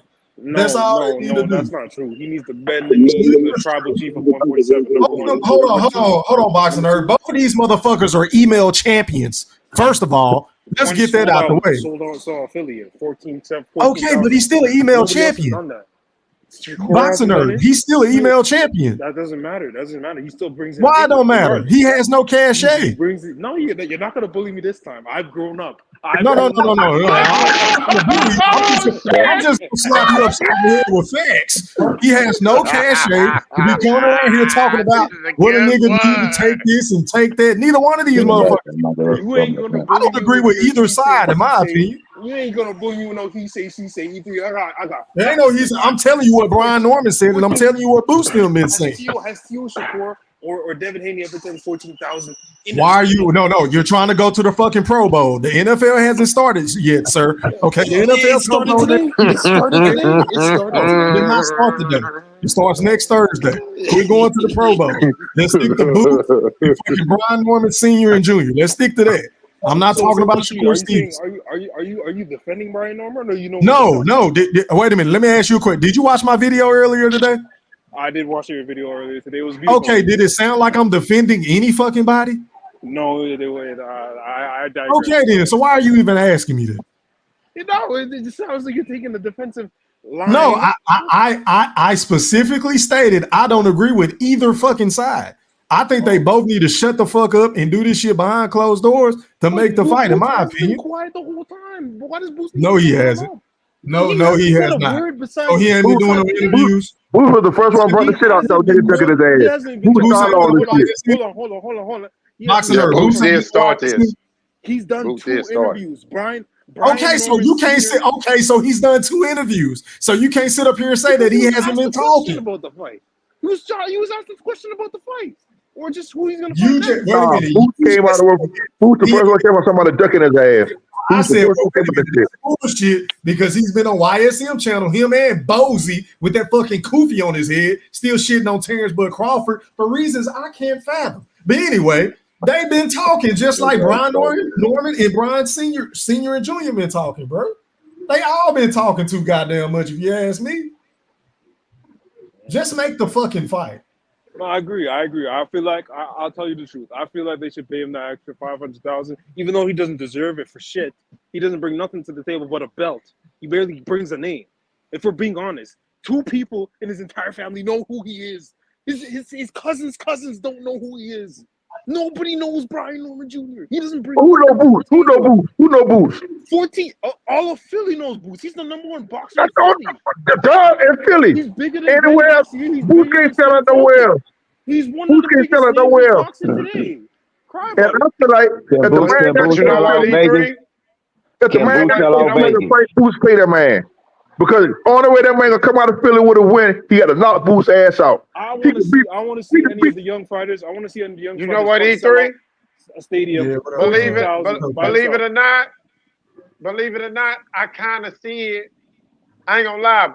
Stephen Brimley will be proud of me tonight on this one, but I kind of see it from both perspectives. As far as I see it from the Boost perspective. And I kind of see it from the Brian Norman's perspective, right? I agree. I do too, Q. You know what I'm saying? I'm just going to be honest. Yeah, that's why it's hard for me to take a side because I feel from the Brian Norman camp that, hey, man, I'm going against promotion. I'm going against city. I'm going against judges. You know what I'm saying? I feel that because, I was saying that with the Frank Martin and Shakur. When Frank Martin didn't want to go through that. Let him finish. But on the flip side of it, in this situation between Brian Norman and Boots is the A side in this equation. Just because neither one of them are super well known, one of them has proven they can put 14K butts in the seats. Right. And with the man that made, they say 125 the last time, Eddie Hearn ain't supposed to have no concerns with his deduction fees and who he got to pay and all he got to take care of. That's not Eddie Hearn's concern. I agree. So I see it both ways. You know what I'm saying? I He see made it that from 125 without being a Norman's champion. perspective, and I see it from the Boots perspective. I see it both ways. He made that 125 without him being a champion. Okay. I have a question. Now I have he's a a question champion. for He got to pay attention to you. And listen, I don't want to hear Team Norman or whatever you want to call these motherfuckers crying about paying sanctioning fees and like that shit come with the sport of boxing. If you don't want to drop the I don't want to hear that. You said, Here's the thing. Hold on, Goldie. Y'all talking about the 14,000 he did in Philly. Go. I guarantee you, if Brian Norman headline a fight in Atlanta, he'll get more than that. No, he won't. But the thing is, he hasn't yet, so we can't say that. I bet you will. I bet you will. We can't say that yet. Why they not putting him in that position yet, then, Mr. Gold? I guarantee you, he will get more than 14,000 in his hometown. It's not a fighting city. Atlanta's not a fighting city. Man, that crazy? Hey, boxing nerd, you want to know why I kind of lean towards Jerome Boots Ennis in this situation, but I'm still kind of even because I feel like, again, neither one of these motherfuckers that earn the right to demand shit. But to Q's point, he is the A side. I even said it in the video I made, right? Yeah. But I'm leaning towards him because it's like, Brian Norman, you bitching and moaning about paying all these fees. My nigga, you going to end up paying them anyway if you fight somebody else. Exactly. For less, you know what I'm saying? So come on, man. But like I said, if you go into a fight, if you go into a man hometown, you got the cost stick against you already. Got a cost stick against you. Niggas do that shit all the time, bro. He's the challenger. You're going to deal with it at some point in time in boxing, bro. That's true. But we all know he go to Philly. Only way he gonna beat Boots inside Philly, he got to knock Boots' ass out. Okay, well, knock his ass out. Okay, I have a quick question. Knock his ass out. Shit is off, man. I'm trying to hear that shit. Oh, we got to pay the fees, the sanction, and my manager, top ranked across the street. Who gives a fuck? Nigga, we pay taxes every goddamn time I get paid. Shit, I got to pay this Uncle Sam. Like, we all pay taxes. I ain't trying to hear that shit. I have a quick question before I go. When Usyk traveled here, there, and everywhere, talk about Boots and leave and shit. No, fuck out of here. No, when Usyk traveled here, there, and everywhere and beat everybody by unanimous decision and TKO, we'll be talking about sanctioning fees, traveling here, traveling there, the crying, and no one. No, he took everything from everybody in their hometown. Boxing nerd, I got a question for you, sir, before you leave, because I know you want to roll out the ring real quick. Why the fuck is your man still wasting time at 147? Why not just go ahead and drop that weak ass belt, because it ain't nobody at 147 anyway, and move up to 154 like I said 3 fucking months ago? Why don't he just do that? I think he's gonna do it. It's all kind of smoke up there. I think he's gonna do it. Eddie Hearn. Oh, really? I ain't gonna lie, nerd. That's what he need to do. But bro, ain't nothing for him at listen, boxing nerd. He got to deal with the PBC with Mario Barrios, correct? So that's going to be like that's going to take forever to get that fight. He can't get the fight with Brian Norman in top rank, and then Stanionis just got the belt. For some reason they can't make a deal. He wasting his fucking time. He got ducked by all three. He got low ball. Eddie Hearn low ball the man. He low ball all three boys.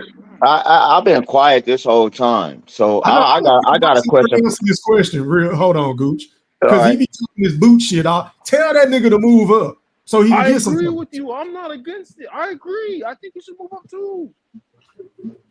I'm not against it. He should move up, bro. Ain't nothing at 147 for him. You know what I'm saying? He need to use that IBL to fight the winner out of that Tim Tszyu and beat him for the belt. And shit, you say you want the Crawford fight, shit, that's gonna put you in line. That's gonna make the world. That's gonna make Mr. Golden and my -- draft pick go crazy because see now we gonna be calling for that fight. We gonna be like, I'm sorry, Gooch, but we need to see Blood and Boots. We need to see Blood and Boots. But he got to make the moves at 154, though. I appreciate all you guys. Oh man, hold on. Can you tell your man's to move up, man, and quit ducking all that? Hey, hold on. Before you move, you know what? I hope to see you again, Boxing Nerd, because me and you will have to have this talk. Because you came in talking about Terrence Bud Crawford's a hater. I need to hear explanation Oh on yeah, that, but yeah. I'm gonna What let you you mean by roll out. I'm that, gonna let you roll out nerd? the ring on that one. We'll talk. Because here's the No, thing. Let me you need to explain explain. that. What do you, what do you mean by that? Why the hell is he taking sparring with Brian Norman, but he could fight for Boots himself? Oh, let me spar you so you can beat my biggest off. Oh, I don't want to fight him. So I'll follow you. Wait a minute. That sparring session happened years ago, didn't it? What the fuck Thank are you you. That talking happened about? 2 years ago. No, he's What are talking you about right now. And Brian Norman Sr. told Bozy that he had Crawford out on his feet. But what the fuck? Wait a minute. So are you accusing Terrence Crawford of sparring Brian Norman to help Norman get ready for Boots? Is that what you just said? He's just like, oh, let me take care of let me help you take care of Man, my biggest Bud on off. So vacation. that's Bud That ain't shit happened 2 years ago, Boxing Nerd. That was 2 years ago, bro. What you talking about? Hold on. You see, you ain't been coming around, and I can see that you've been led astray. You've been hoodwinked. I don't know who the fuck you've been kicking it with or listening to, but this is not the Boxing Nerd that I know. Because where's your fucking common sense? No, Brian Norman said he's gonna have special sparring for when Boots and him get into the ring. That's what I'm saying. Man, Bud on vacation. Bud not even in the gym. Okay, so you're saying they're going to spar again? Yes, is he what said you're it on saying. the Boxing Voice. He said, Yeah, okay, so they I mean, I'm saying though, but this Yeah, I is my seen that too. problem. I know what So they you were have talking a about. problem. Hold on. You're having a problem that him and Bud is going to spar again? Is that what I'm hearing? Hey, boy.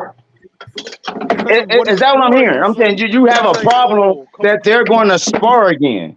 They did it before, so what's the problem with them sparring now? Because they're creating Voltron. He feel like he helping him again. And speaking of hate, nigga Bozy talking about Bud was knocked out on his fucking feet. He didn't have to put that out there. Why he put that out there? Norman Sr. told him that. No. But he didn't have to put that out. Why did he put that out there? Is my question to you. He was sick and tired of holding. So who really hating, bro? Everybody's hating on everybody, but that's my no, nigga Bud ain't said that bad about Bud ever said bad about Jerome Boots Ennis, bro?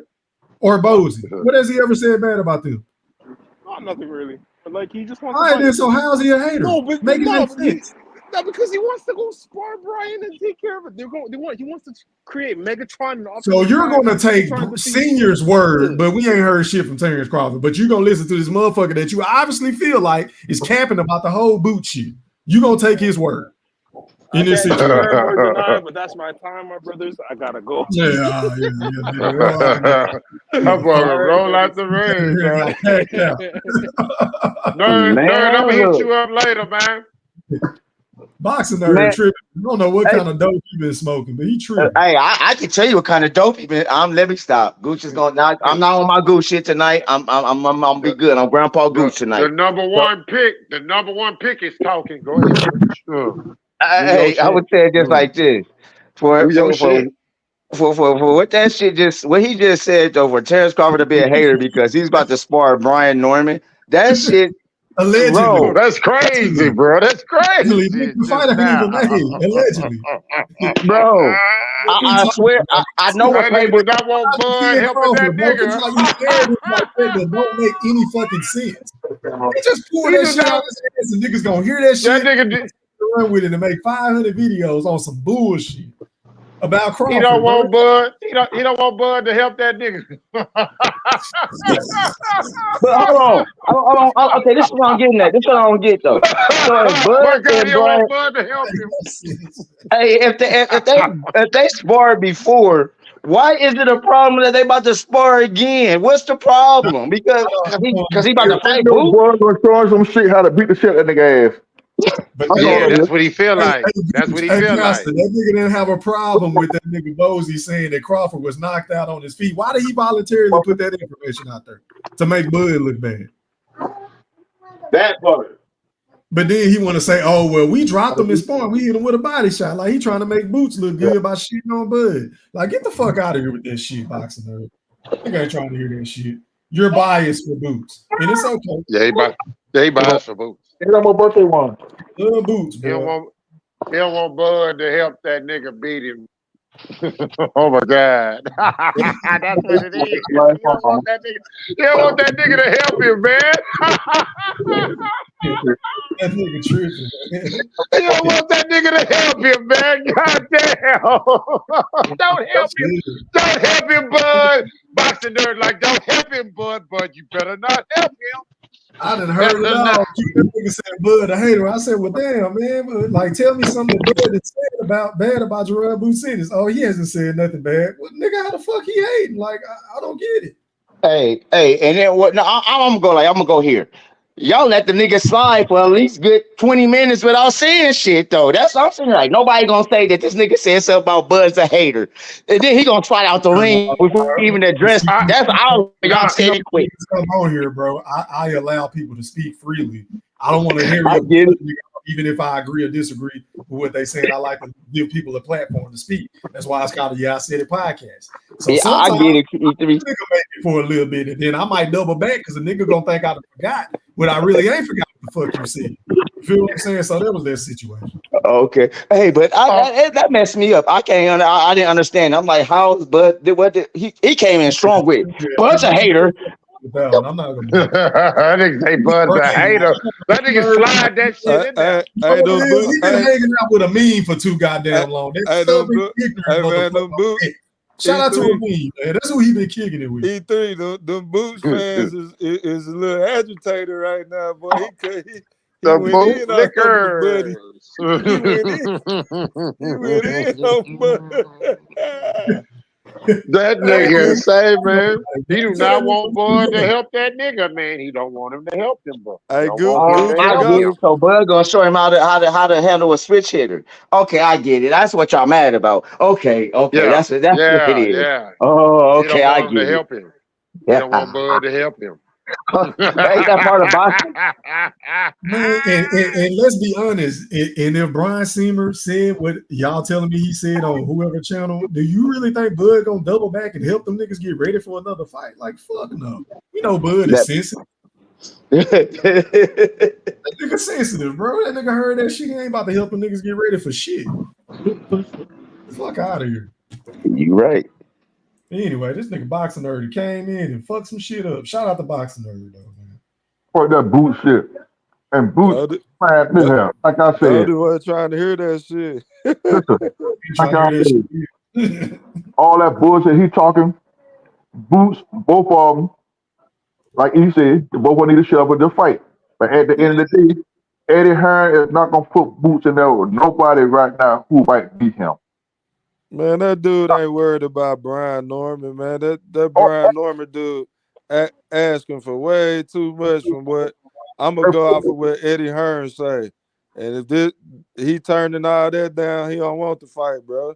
Listen, Eddie Hearn know what the fuck he doing. Eddie Hearn or any one of them champions would give Boots a hell of a fight.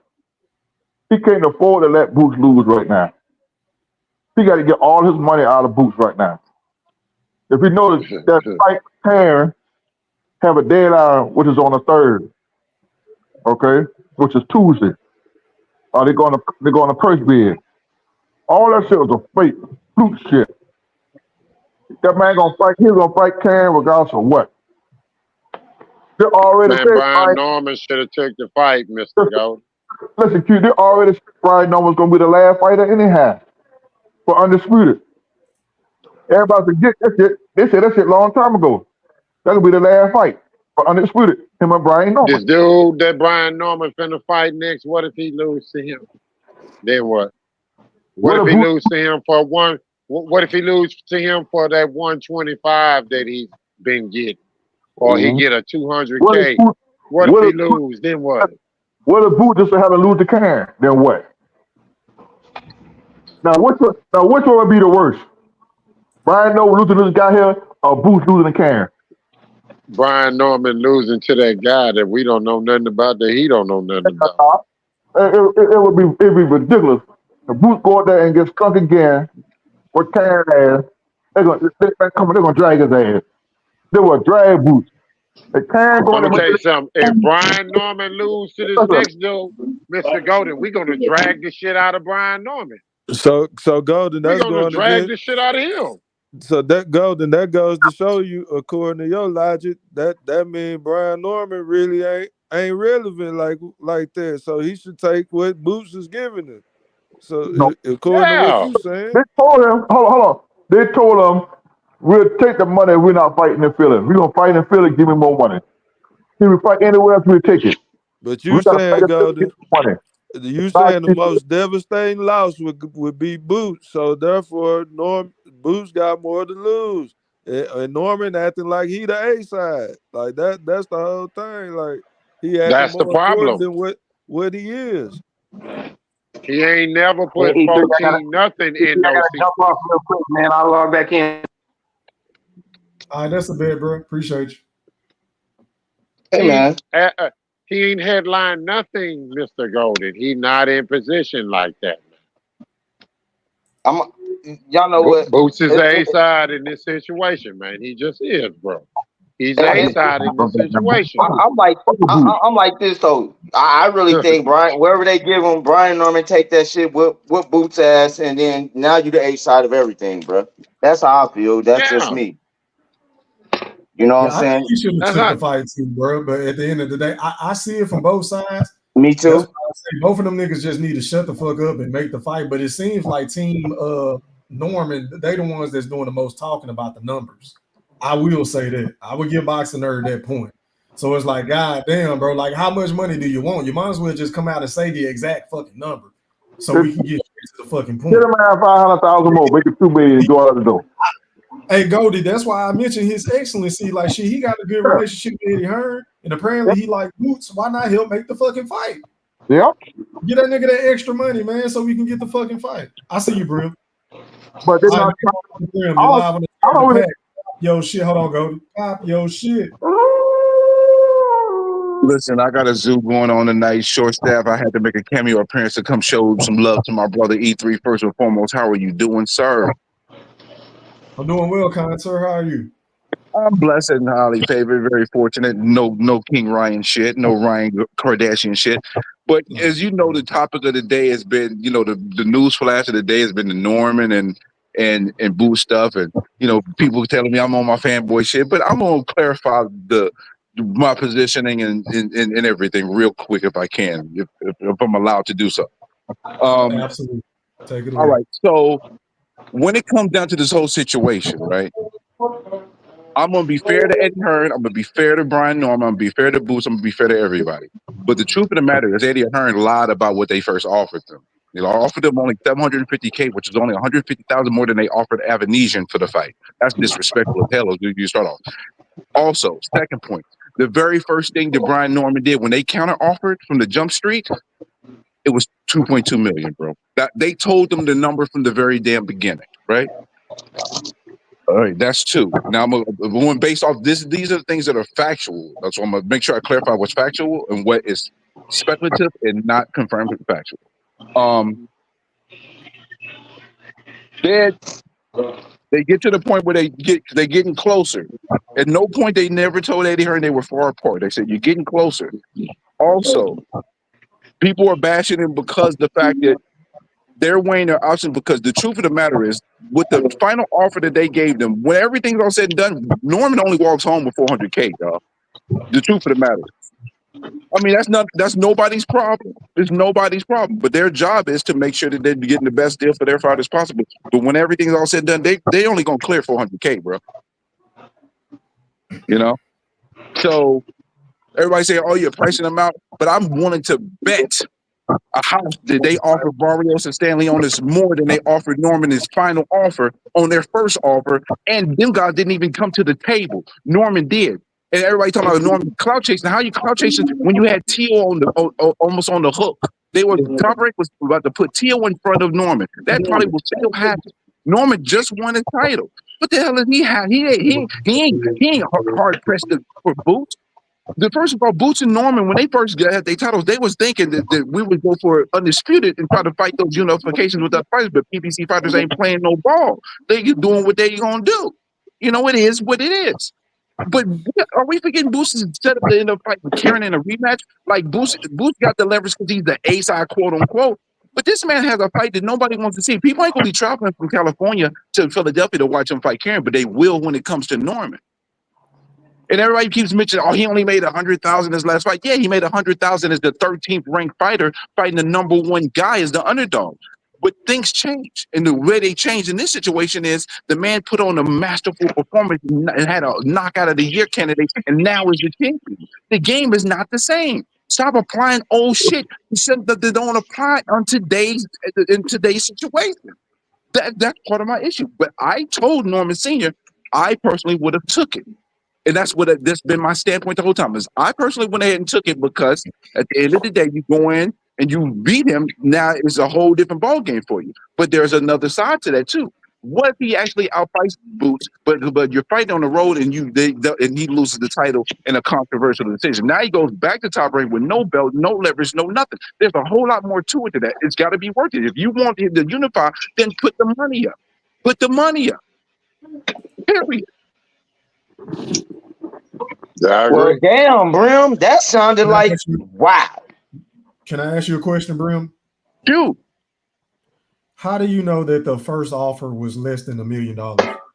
Because Brian Norman's my guy. Period. So you're going with what he's telling you, opposed to both sides, correct? I read that too. It was confirmed by Fighters First. Hold on. I would assume you don't have any contact with Eddie Hearn, right? I definitely don't have any contact with Eddie Hearn, obviously. No, but here's my verification. Can I tell you my verification real quick? Hold on. Apparent lips can tell you any fucking thing. Why would Eddie Hearn get on there and say, because this is going to be the people's rebuttal, some people rebuttal. Eddie Hearn came out and said today that the first offer was $1 million. Nice, he said roughly over $1 million, and you're telling me that's cap. So which one are we supposed to believe, bro? How do we know Brian Norman Sr. ain't lying, and vice versa? We don't know. Okay.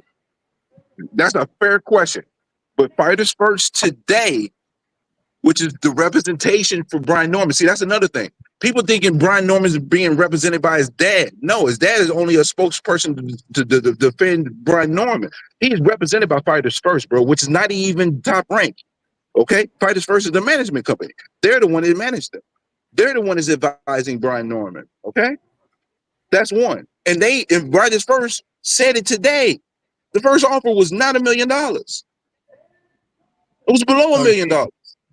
Again, you're taking their word over Eddie's. Like, again, who are we supposed to believe, bro?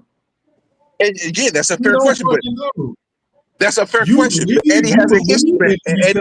Eddie also has a history as well that we can go off of too. Eddie does have a history. Which is Brim. I get that, which is why I'm asking you this question. Who are we supposed to believe? I mean, at the end of the day, all you can do is take the information that is given to you, process it, and then you make a determination based off of that information. So you can't get mad at people whenever they challenge your opinion about the topic. I haven't gotten mad. I haven't gotten mad at all. It is what it is. Like you're mad that people not believing that bullshit that Brian Norman said. The thing is, your assumptions are incorrect, unfortunately, because nobody's mad. It is what it is. It's going to be what it's going to be, brother. No, I'm not mad. It's been fun, actually. It's been fun. I have had fun today through the course of the day dealing with the circumstances and people coming at me. It's been fun. It is what it is, bro. Well, I got something to tell you. You've been drafted number 2 on the BBL. I don't know why. That's a bad draft.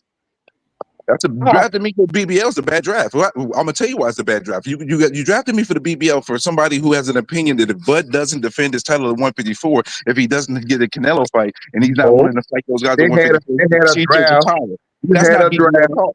You had a draft. You on Q team. Big Fish got a team and Q got a team. You on Q team. I heard the very beginning of it. Q, you're gonna lose if you have me on your team. I'm sorry, I'm not gonna be beneficial because I have too many takes that is not BBL. You see how great that strategy was, E3. Q didn't get his pick in time, so I put a horrible representative on his team, which was you. I'm a horrible representative for the team. Hold on. Okay, can I represent Q real quick? I am coming back to the tables. We was talking earlier that we did want to trade. We would trade. We would love that trade. Gold for Mr. Take Brimley. Now you don't want to take. You don't want that trade now, do you? Fish, you still want that trade, Fish? Both sides got to agree to the deal, man. Y'all know how this shit goes. Do you still want that trade, or do I gotta add? All right, we came back to the table, E3. Yeah, I take Brim, man. All right, let's bet. Give me Mr. Golden then. Let's swap that now. Mr. Golden, fuck you, Golden display. Big Fish, I'm sorry, bro. I'm sorry that I'm on your BBL team because I'm gonna let you down. All right, well, let me update the list, man. Goldie Low. Update the list, Mr. That's right. Mr. Golden on our team. My name shouldn't even been on this list to keep it real. Send me over there. Send me over to my brother Q. Fuck the general. Goddamn right. Oh, goddamn! That's goofy as hell. Now I want to ask the chat. Who got the best team? Hold on. No. I need more than Brill because I'm gonna cut Brill. So I need That's a done deal. That's a done deal. He don't get shit. Let me see E3. Let me see who else up there. I need That's it. It's even swap. Nah, man, you very valuable. Hell nah. You don't get nobody else. Nope. That's it. Well, I got you for a little bit of nothing. What? A little bit of nothing. That's the steal of the draft. I didn't want to build that nigga team anyhow. Goddamn!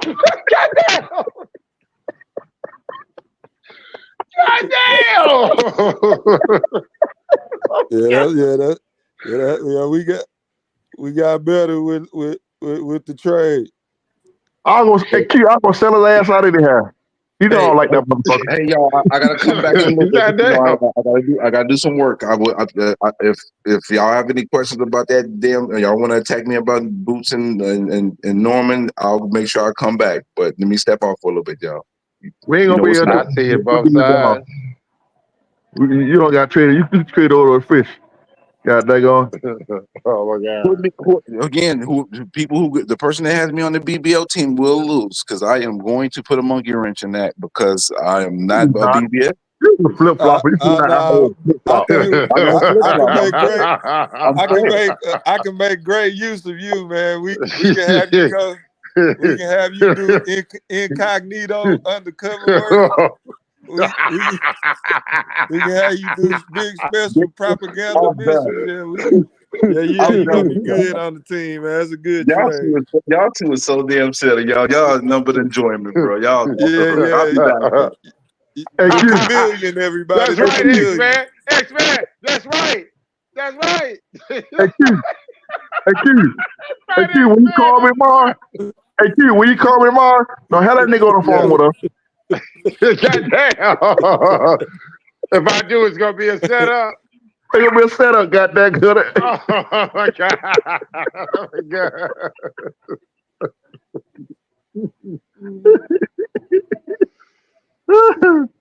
Oh shit. I can't believe you trained me, Jim. Oh good, where did Cam the Baptist? Where Cam at? Yeah, Cam. You on the General Bud Buddy team, Cam? Yeah, I'm trying. I gotta work a deal out to get Gooch on the squad, man. Yeah, X-Man. We didn't need that flip flopper, bro. We didn't need it. Now the team is solid. Now I feel confident with the squad. Hey, Q, that's conduct detrimental to the team, man. The team already. I gave Q. Hey, E3. I gave Q somebody who I thought would be detrimental to the team, and look at karma, man. I dropped my first pick. Was in the back room calling the other team, telling them to pick the juice man, Victor cut like a spell. He tell like we needed him on our squad, Goldie. I'm talking I'm looking at the Texas now. Yeah, my boy Mr. Goldie was telling me who to pick it I ain't do a good. My research team go get fired, man. We ain't do a good job of researching my first pick. E3, we was gonna have that nigga in a Drake situation. Have somebody in his camp leaking information. Man.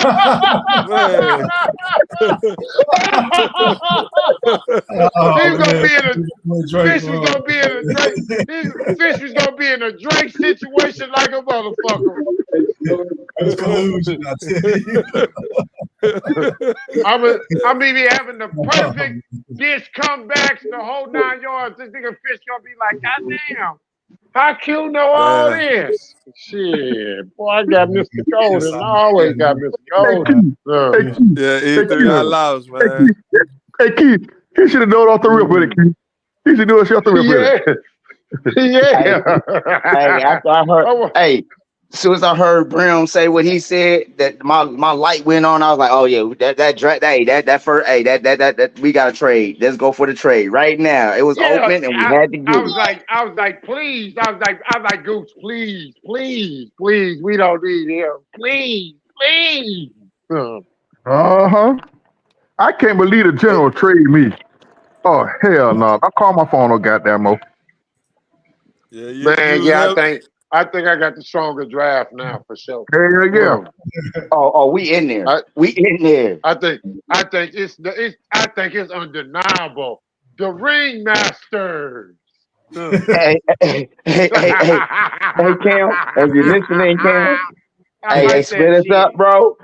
Hey, the trade came open. I had to get Goldie, man. You know what I'm saying? We had to get Goldie, man. You know, I said I had to, bro. So, you went number 3 on General Buddy team, man. You went number 3, man. Yeah, man. Hey, peep game, though. Peep game. We are so solid as gold. E3, Boosty.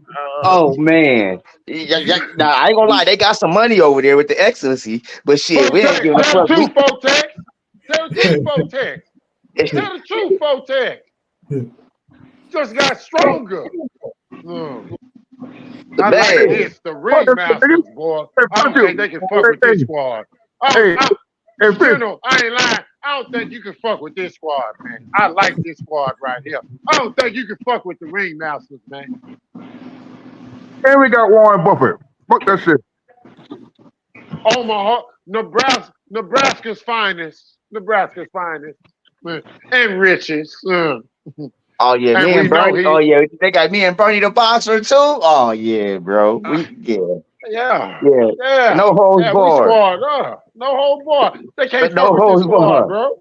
They can't fuck with this squad. I'm sorry, Cam, that you wasn't able to be on this bad motherfucker. I'm sorry, Miss T. I'm sorry for all y'all. But this squad right here, the Ringmasters, they can't be fucked with, man. Y'all can't fuck with these niggas, man.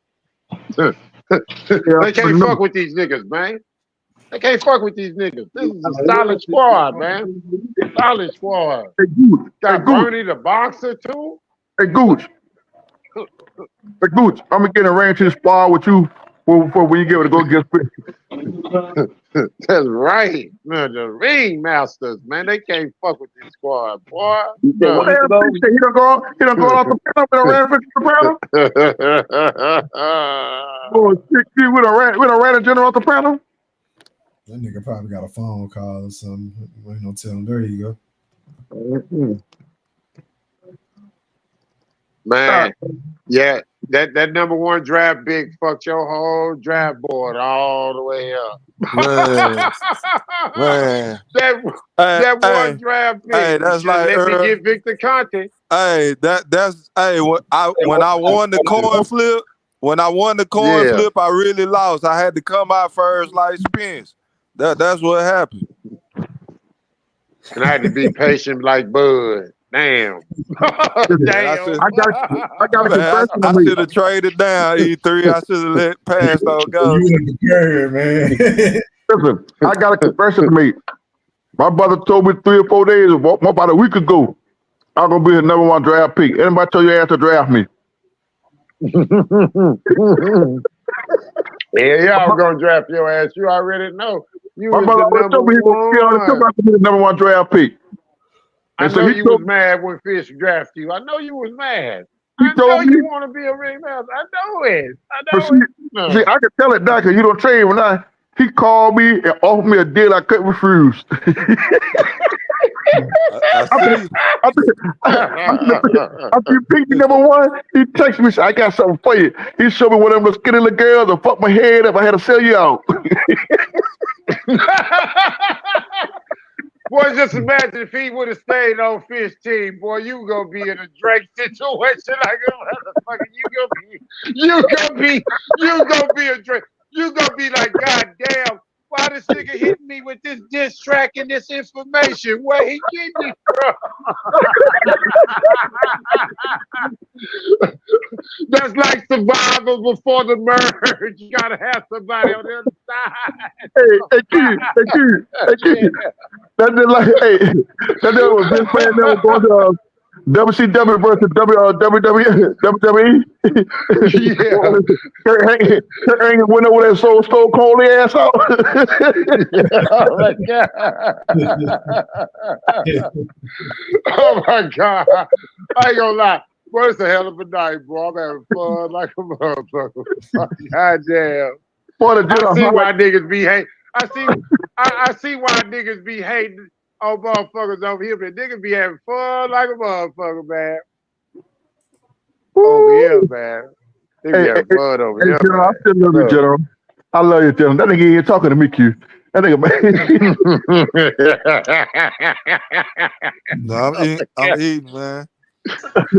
What you eat tonight, little bro? I'm eating some chips. Oh, I just got to eat some barbecue chips too. They call fuck the General. Damn, goddamn. God damn.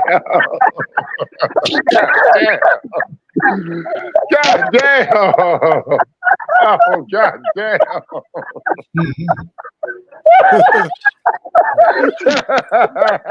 E3, he ruined my whole squad, man.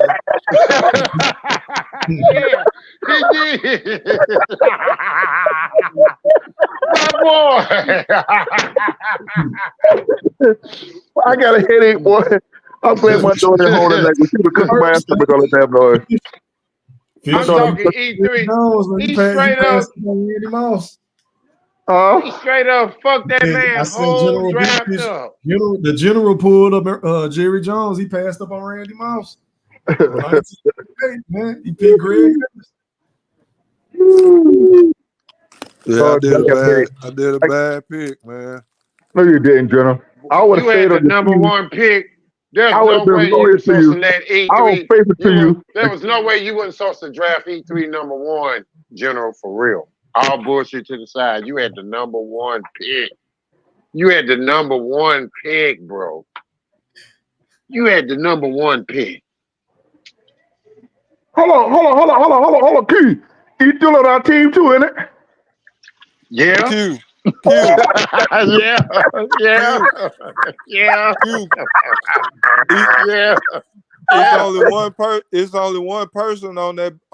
Pull the criteria up, E3. It's only one person on the list that checked every box on that list, and that's Goldie. So I made the right pick. I just didn't know he was going to be a little traitor. I didn't know he was disloyal, but yeah, he checks. My boy checked every box. He checked all the motherfuckers. That nigga checked every last from one. Yeah, he the most ignorant bud buddy on YouTube, man. I made the right pick. Out of all of them. That nigga say he don't give a fuck about pay-per-view numbers. Yeah. Hold on, Fish. The only one that Goldie might not check the box on is #9. I think Shakur Sleeperson and Bud are exact same caliber fighter. I don't think he thinks Shakur is on the same. Hell no. You don't think that, Mr. Goldie? Hell no. Nah, he don't think Shakur on the same level. Shakur is a special fighter, E-Thriller. He's a special fighter. A generational talent. E-Thriller, this man boxes beautifully. He don't have to sit in the pocket like all these other guys, E-Thriller. He don't put niggas to sleep, E-Thriller. Fuck that shit, E-Thriller. So he check all the boxes, E3, all of them. Read another, let's see. I ain't gonna lie, Mr. Golden, the motherfucker, boy. When that nigga say he's still a superstar because everybody's scared of him, I say, shit, that nigga there's the #1 pick in the draft. I don't give a damn what nobody say. I don't give a fuck. I get the #1 pick. I'm sorry, I got the pick. Boy, is a superstar. No. That was a masterclass fight. That was a masterclass and masterpiece. Look in the door, baby. Oh, that my was God, Mr. That was a masterpiece and masterclass he put on Marjorie. Who you talking about, Mr. Golden? Bud. Oh, my God. No. Is it, huh? You know that shit was no goddamn masterclass. No, the fight inside the refrigerator door. Open the door. Get the show up. I ain't gonna say it was half-assed a masterclass, bro. They did some good shit together, bro. That was a great dance partner for Bud. Oh, it was a hell of a dance partner for Bud, but what I'm saying is the fight overall wasn't a masterclass. Man, y'all heard Al Money come on here and tell y'all that was Al Money, that bullshit. Al Money come on that bullshit. No, on some real shit though. On some real shit. I wholeheartedly disagree. I really wish we could watch this shit. YouTube. I'm never watching that fight They're again. gonna tag a motherfucker. They're gonna cancel the show. I really wish we could watch the fight live. Oh yeah, say man, did you find them? Did you find them love taps yet, man? We gotta see them love taps. Did I find a love tap? Man. Oh, man. Yeah. Don't tell me y'all talking not swoosh, not the swoosh. Say man, I got the Kodak. That's that hard shit. You know what I'm saying? When you want to see some hard shit, you want to see that Kodak shit. But sometimes, man, we need to see something soft, man. Sometimes, we need to see some taps, man. For that super chat, man. Let me go ahead and run this shit up. Later. Be in these gyms, I've been in these gyms, sparring and with all these doing this shit. They don't know that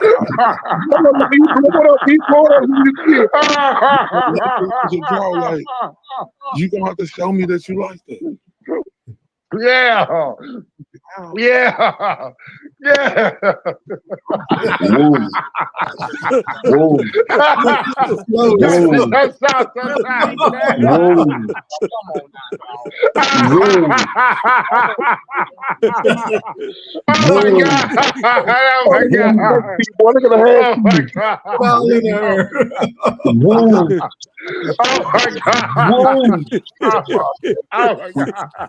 What the fuck is that, man? What the fuck is that? I just watched. Oh my God! What the fuck was that? We gonna fucking get on TV and. E3, why you play that in slow motion? Nah, that shit ain't in slow motion, bro. That nigga just slow as fuck. Well, oh my I mean, God, we just with no finished power. A FaceTime with that his nigga slow with no power. Who asked me?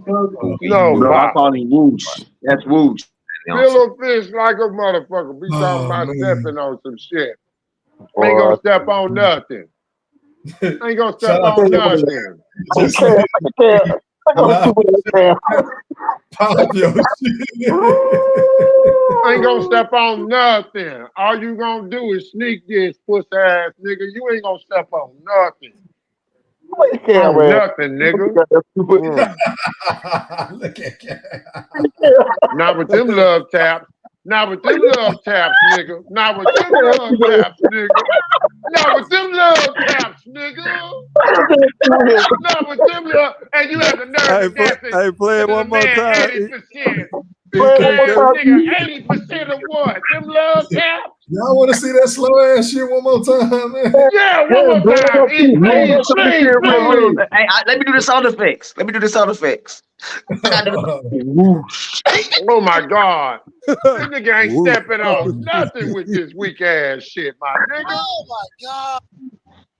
Blow it up to E. Make it big so we can see it real good.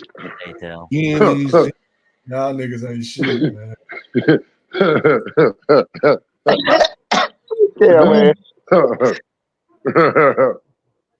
You said blow it up like that, Goldie? Blow it up. There go. Thank you. Museums, sparring, and with all these. Oh my God. I really, Come on now, I dog. really get in there. You know, Them little taps. Look at this weak ass shit. Hit the bag, bitch ass nigga. Woo. Hit the bag, bitch ass nigga. Oh my God. Oh, did you hear, nigga? Oh my God. Show you tired. Whoa. Come on. Whoa. Weak ass. Weak ass. Weak ass nigga. Weak ass nigga. This weak ass nigga. This weak ass nigga. This weak ass nigga. Moving, bro.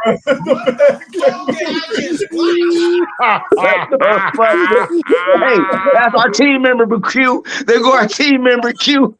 Yeah, hell yeah. Hell yeah.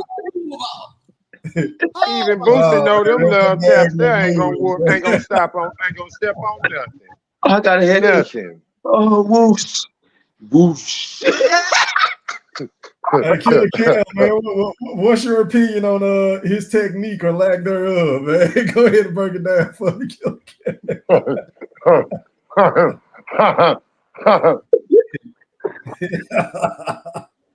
Woo, shit. Well, who? Now, okay. It looked like the jab isn't quite a volume jab. It's more of a range finder. It's more of a range finder, so he can, keep you at distance to set you up for the big right hand. When the right hand gonna land, we don't know, but it's coming. You know it's coming. You know it's coming. Listen. Whoo. That's a lot of power. That's a lot of power coming. That overhand right is coming with some thunder, bro. You don't let that land. If that land, that's gonna fuck all this up, Thriller. Don't let it land. What about the foot speed? Wait. So he told you he wanted 10 bands to get in the ring? With that weak ass shit. With that weak ass shit. With that weak ass shit. Wait. He wants some I Brian told him Norman 5. money. I told him 5. He told me he wouldn't get in the ring with me for nothing less than 250,000. Man, with that, boy, that nigga was trying to pay for every bill. He was trying to make sure that he was gonna be out of work and be well taken care of. Trying to pull a Brian Norman. Oh, this And that nigga trying to make sure he was gonna be good, man. Because he knew he was gonna get his ass whooped. He knew he was gonna get his ass whooped. That nigga said he first. He want fish first, then eat through it, then Q. God damn. Hey man. So I'm here to accept my official nomination. I heard I was nominated for the 2024 BBL. You went high in the General, draft, man. Yeah, I'm a part of the General Bud Buddies team. Yeah. Third round pick behind Goldie Loke and His Excellency. I can deal with that. I'm in good company. You feel me? Cam, I got traded. Oh, Goldie got traded. Oh, they got Brown. They got Brown. You gonna trade him?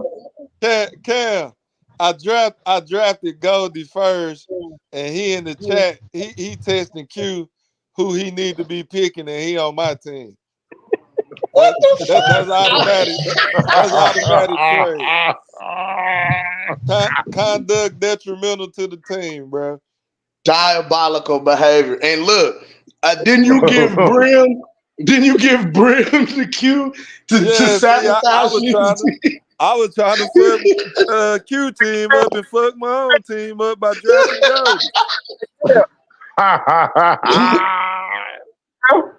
Goldie. Goldie was supposed to be my number one pick. Hey, Cam, guess who he traded me for? Who? Real? Yeah, I just had to get rid of him. I took anybody. You gave What you think about the draft, Cam? Overall, what you think about the draft overall, Cam? Bro, these teams are diabolical. But listen, whatever team I'm on, whoever guard me is a mismatch. So General Bud Buddies, we gotta pony up for this one. We gotta pop our shoulders. The Bud, Sometimes you gotta pop our shoulders. I like that shit. We listen. Shout out to Big Fish. We riding in the Learjet. You know what I'm saying? Everybody coming out the booty swing. If anything, we doing it big. If anything, we got His Excellency. We coming out the booty swing. We coming out. Everybody get us a run. We coming out the booty swing. You can have Eminem, Q. Oh my God. Yeah, you keep Eminem with your fishnet on. We all coming out zoo suits. Hey, hold on. We got Dub B though. I forgot about that. Y'all can keep His Excellency. We got Dub B. So any which way it go, we good. We got the money. We good. We got Dub B, brother. So we Learjet up too now. What you talking, huh? We got the world known money. Hey man, hold on. We beefing anyway, Cam. So you can stay on that team. Cam got a hot song they sitting on. I'm mad. I got my outfit ready for the video and everything, and this nigga just want to sit around and just want to sit on this shit. Man, I'm talking about he got a song you can clap to. When I say clap, I'm talking about wake your girl. Man, tell your producer quit bullshitting. I'm talking about, man. I'm talking about you can wake your girl up in the morning and give her turn Cam on and y'all. What the fuck? No. Yeah, bro. It's that shit where you can wake your girl up in the morning, turn Cam on, listen to him croon, and the beat is nice. Oh, girl, she's spitting. This nigga, man, I'm done. E3. I'm sorry. I shouldn't be. I'm just mad at this nigga, man. They on some fuck shit. But we see each other tomorrow. Tell your B&B producer tomorrow. quit bullshitting, man. Tell that nigga quit bullshitting. I been told him drop that motherfucker. So where you at, bro? You want to fight? You all right? Cam, what do you think about the Brian Norman and the boot situation? What do you think about that situation? Man, so now I'm kind of pissed because I'm like, I feel like niggas done jumped the gun because the way the whole scenario came out was like, yeah. They pump faking, saying one thing, trying to make it seem like we ducked the fight. Whole time we didn't duck nothing. We sent back a counter offer, and now it comes out like, yeah, we offered him 1.5. That was his highest payday. We offered him that, and he wouldn't take it and turned it down. And I'm like, wait a minute. Like, now you only as good as your last fight. You only as rich as your last payday, right? So, or when we talk about the worth, you know what I'm saying? Now, I wonder, was he really aiming at the high risk, low reward? You know what I'm saying? Feeling like that fight with Boots is a high risk, low reward situation. Like it's high risk, the rewards you're a unified champion, but for only 1.5, the damage you might take might be a little more than that. You know what I'm saying? Like I'm wondering, was he looking at that? But it's like, when you come out and make it seem like, hey, We just wanted to make sure that the money was straight. We was gonna send, you know what I mean? We want the fight. We gonna take the fight. And now it come out that you like ducking your highest payday or was tying your highest payday. It just don't look right, man. Look a little, you know what I'm saying? Like, I want are to take y'all that. pump faking? I There's a want to lot take of posturing going on. fight. Not to go in Philly and fight for the 1.5. Hell no. They're gonna rob your ass in the hand, Philly. Fuck that shit. I ain't So you taking. feel like he should take more money and then, you know what I'm saying, try to get the fight in Philly, or That's go ahead and where the fight gonna be at in Philly. That's why he told him if I got to come to Philly and fight, I want more money.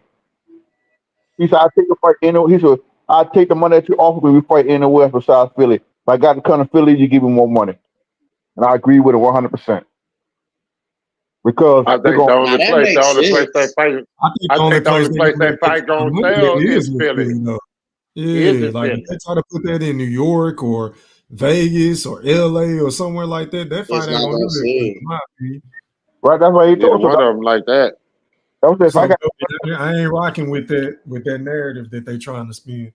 Okay. That's bullshit. Y'all don't think it'll do good in Atlantic City? Yeah. Nah. No. Baby. Don't That's, nobody know these niggas, bro. Like these niggas just that shit won't do good. That shit won't do good in Mississippi.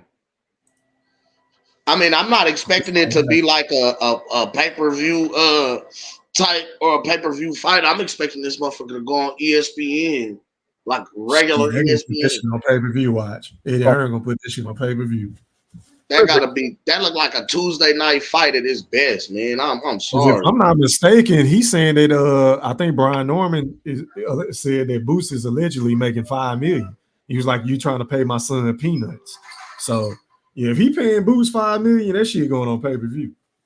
Yeah. Wait, Eddie Hearn paying Boots $5 million. That's what Brian Senior said. He would have paid Shakur $5 million. Yeah, for the Joe Cordina fight. Yep. Oh, So he's that's why I throwing money in gotta see it. it from both sides. I mean, I guess at least 2.5 is fair. But they looking at, I guess when I look at it from Eddie perspective, he like B Norman has never made more than 1.5. You know what I mean? I'm matching your highest payday off the muscle, with the fact that this fight is not a guarantee to do really, really well and sell a lot. So I'm taking a loss. Boots said high payday till he got with Eddie Hearn. The last fight Boo had before he signed with Eddie, he made $125,000. Oh wow. Okay, that's Eddie's fighter though, Goldie. I'm He just gonna saying. be his fighter, obviously, just like he about to overpay Shakur Yeah, because he wants the investment down the all that money Boots. road with Boots. You want to keep it real? He ain't fought nobody to get that kind of money. But he was like he said, I agree with you, bro. We all agree on that. But at We the end of agree the on day, that for sure. he's gonna overpay his fighter. He ain't gonna overpay Brian Norman. that's why I said Eddie is not going to put Boots in there with anybody this early who's a threat to him. So he'll lowball all the champion, let Boots get some fight sales, some other little motherfuckers that's why they hurry up and got that calf fight. After Man, I Cam don't want to see that bullshit again. That's what it is. $5 million to fight Cam. Get the fuck out of here. And if he don't stop him this time and look buffoon like he did the last time, couldn't cut off the ring and shit, that's gonna be a terrible look for him. This man for to pay that man $3 to $3 million, almost $4 million to fight Cam. Get the fuck out of here, man. Man need to just drop that belt and just move up to 154, man. That's what he needs to do. Y'all stop that shit. That man already told y'all.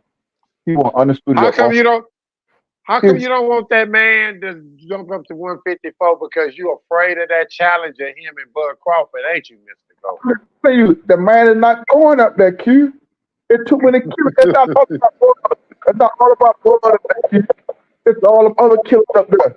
He's not gonna get up there. Once he get to 154, he's not going straight to blood. He got to fight them other boys first.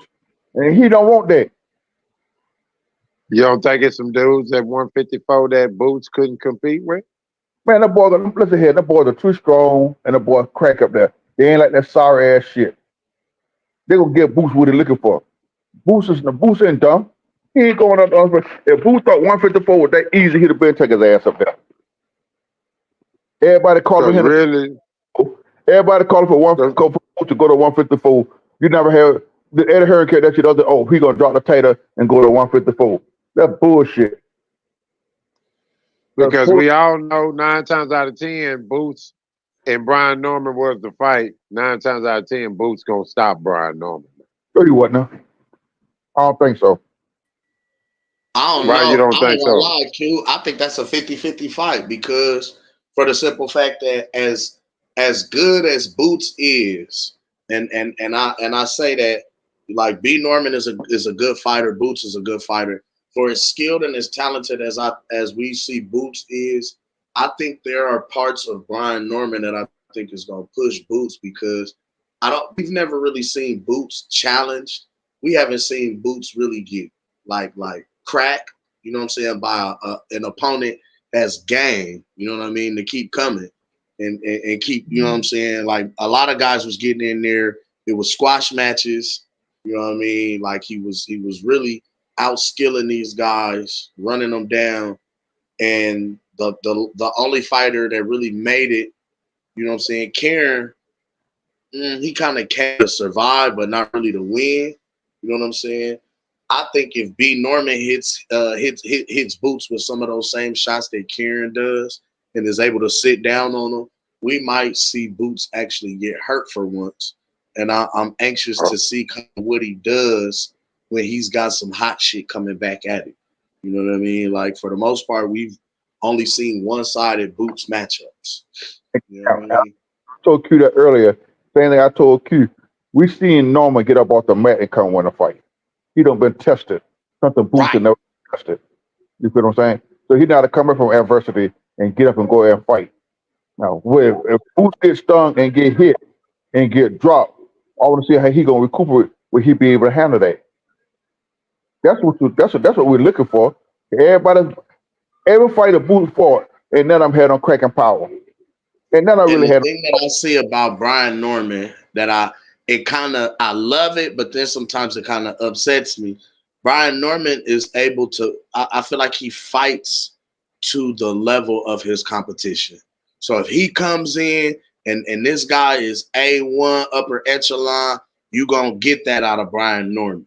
You know what I'm saying? But then, other guys where it's like you feel like he should go in there and send this guy up, he has a little trouble with him. And it's like, don't fight to that guy's level. If he ain't supposed to be in there with you, send that nigga home. You know what I mean? I do want to see. My bad thing. I do want to see Boots in a meaningful fight, a fight where he really tested. Whole lot of all of other fellas did them been tested in the fights. They don't have some hell of a fights. Barrios had good ass fights. Shannon Yoder's had good fights, but his ass been tested. Brian Noble had good fights.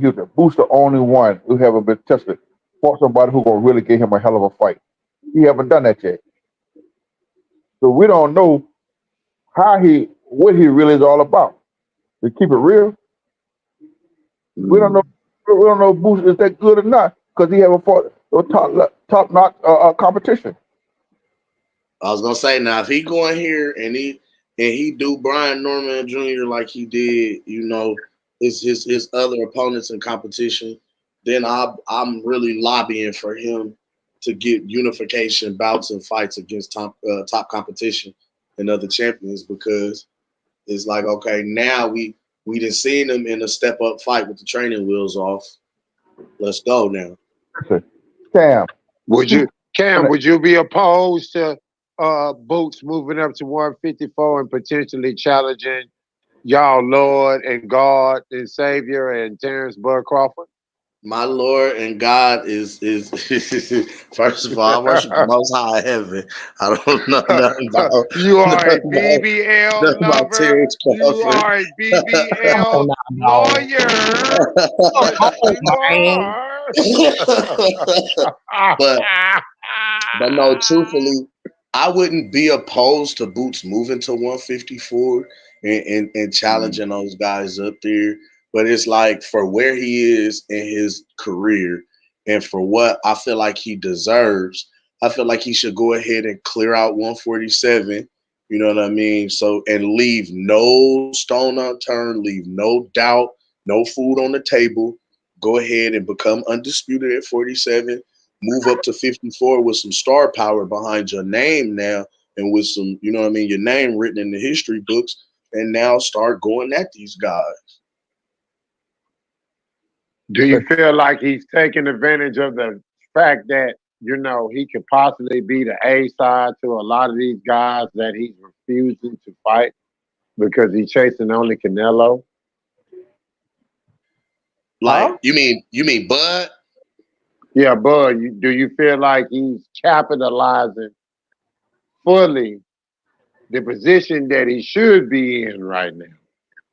Well, in a sense, I can't really say that. I can say we finally seeing him in the A side seat. Like he's finally getting his just due after so long. After so long of not getting it, we can finally agree that he wasn't really properly promoted the way that we feel like he should have been. So now that he finally is receiving a bit of a push and has a machine behind him, I think he's fully within his rights to exercise, his A-side status. But at the same time, Bud is kicking, he's kicking 37, 38 years old. You know what I'm saying?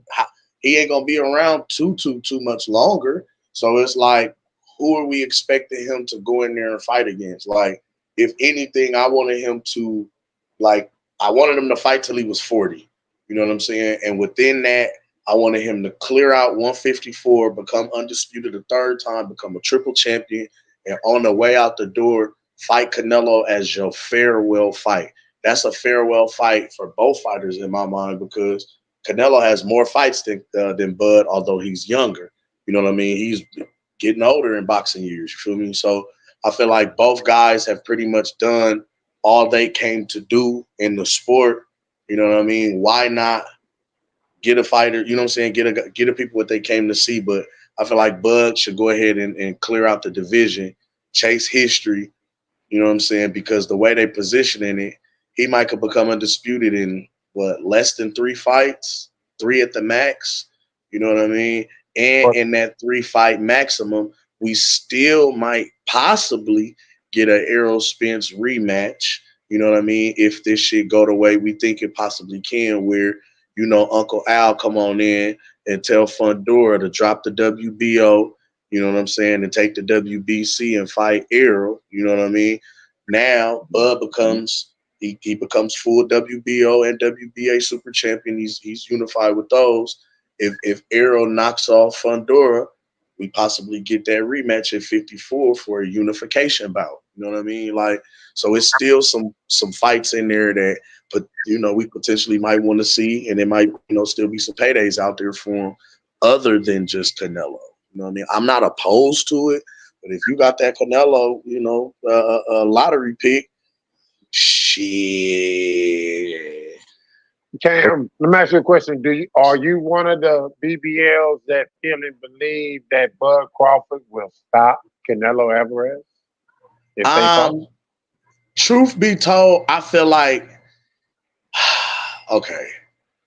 I feel like he has the power to actually make Canelo respect him, but to stop him, I don't think he would have to. I think he outboxes Canelo in the sense of you don't let nothing land. If you make Canelo miss and make him pay, Bud has the reach on him and the footwork to be able to jab and spin Canelo out all night long, the same way Bivol did. But stopping him, I put it like that. If he hurt him, I'm like, go ahead, go get him. But I ain't gonna go that far. I ain't gonna reach like that. I know the man can fight, but this nigga Canelo coming in fight night like 200 pounds. You hear what I say, Kid? You hear what I say? What'd you say, Mr. Gold? If Bud hurt him, he'll stop him.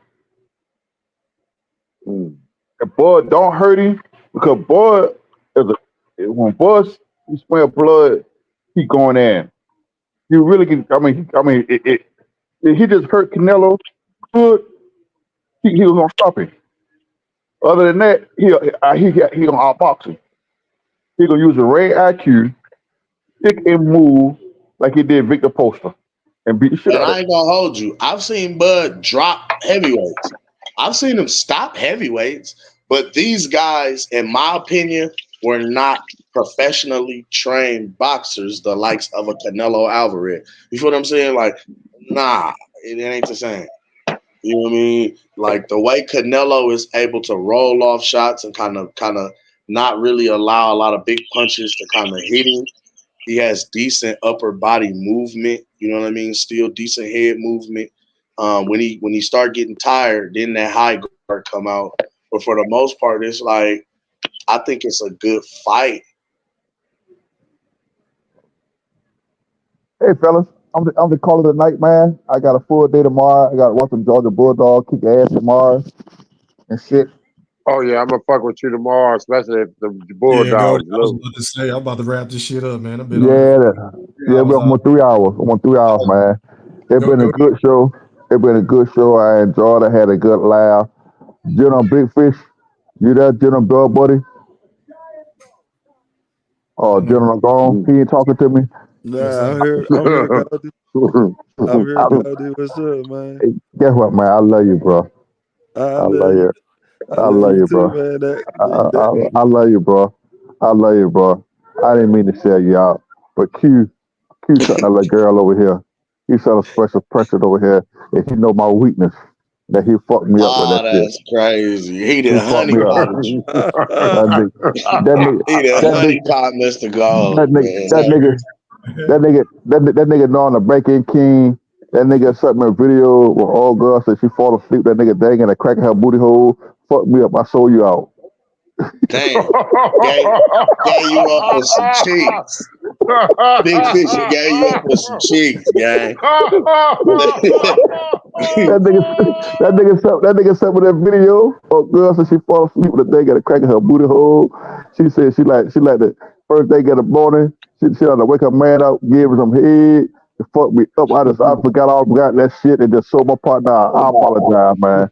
But the Hey, nigga, man, this like you got to wait a whole year for the football season to be over to yeah, get a fantasy team, man.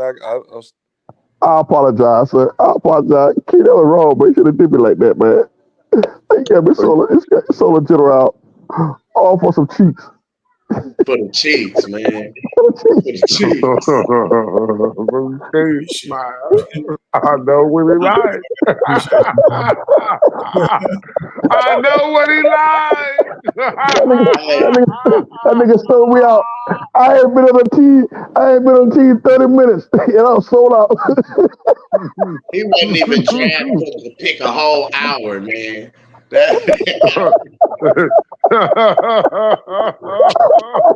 wasn't even drafted a whole hour. Hey, that mean goddamn Q had that in his pocket just in case. He said, I'm gonna pick Mr. Golden as my first round draft pick. But just in case Big Fish try to snatch him first, I got something for him. Y'all, man.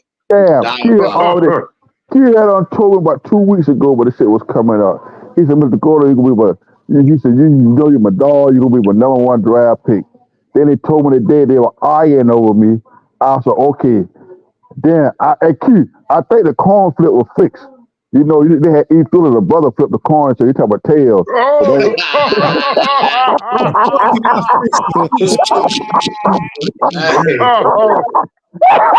tell them niggas, tell them, acknowledge the bloodline, nigga. Acknowledge the bloodline.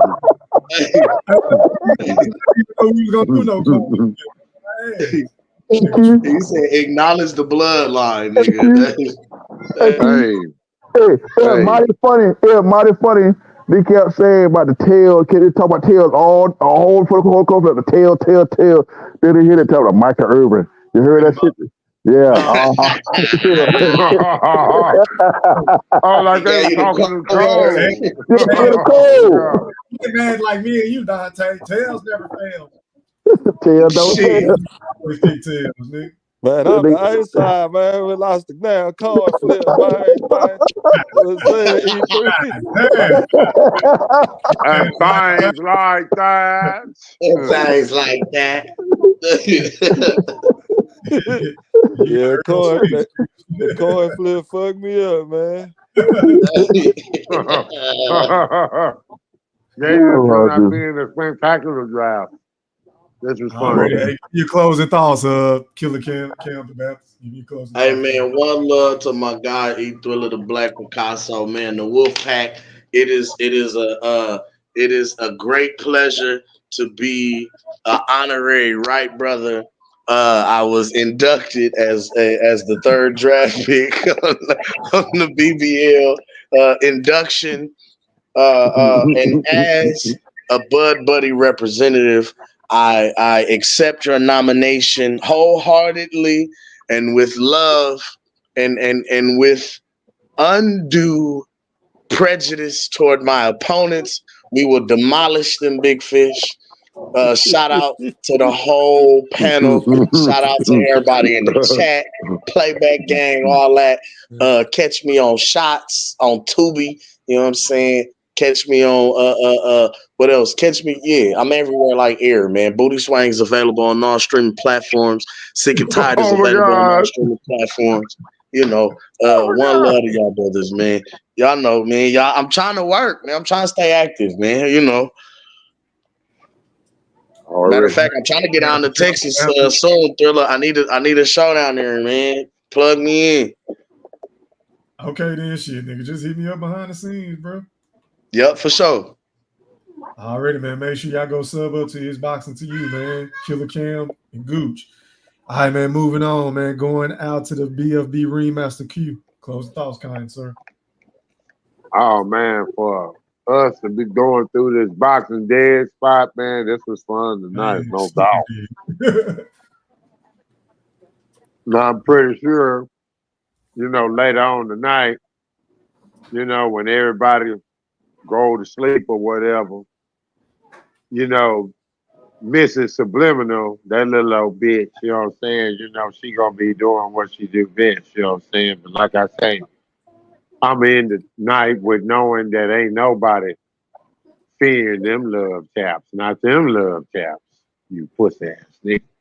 Other than that, shout out to the Wolf Pack and shout out to the Ring Masters. What up, boy? We can be fucked with. And that's all I got. Already, I appreciate you, Q. And last but not least, going out to my motherfucking brother in real life, the General Big Fish. Take us home, kind sir. E3, man, this was a fun show tonight, man. Had a blast. Yeah, I have to go ahead and get, you know, acknowledge that Q got the better of the night in the draft, thanks to the Judas down there in the bottom left corner. Follow my name. Yeah, little hot mayo mess my squad up E3. But yeah, I can't wait to the next one, man. I shout out to the whole squad, man, the General Bud Buddies, man. That's all I got, E3. Already, man. Shout out to my guy Moolah, man, for showing some more love in the super chat. He said, good show, bro. Appreciate you letting me rock out. Absolutely, man. Shout out to the playback gang. Shout out to everybody that hit the like button. Shout out to the individuals that didn't hit the like button. Until next time, we are gone. Holla. Are you not entertained? Are you not entertained? Is this not why you are here? Yeah, I said it.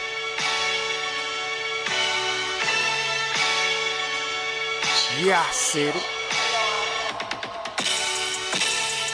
Go Thriller, back better, iller, pound for pound, killing these topics with analytics, silencing all the critics, trying to bite the style, they get sun like children. YouTube villain, podcast killing, so antagonistic and prolific with the swiftness. Make sure you make weight before you trying to debate. Yeah, I said it, and I never hesitate. Hit them with hooks, cause these rooks took the bait. Start the show, cause goats never hesitate. Ducking smoke, got them sweating at they toxins. Yeah, Goat see. thriller, cleaning up the sport of boxing. Aight then. Yeah, I said it.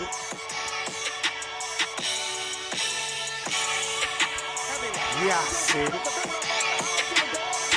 I fucking wait. I am the greatest. Yeah, I said it.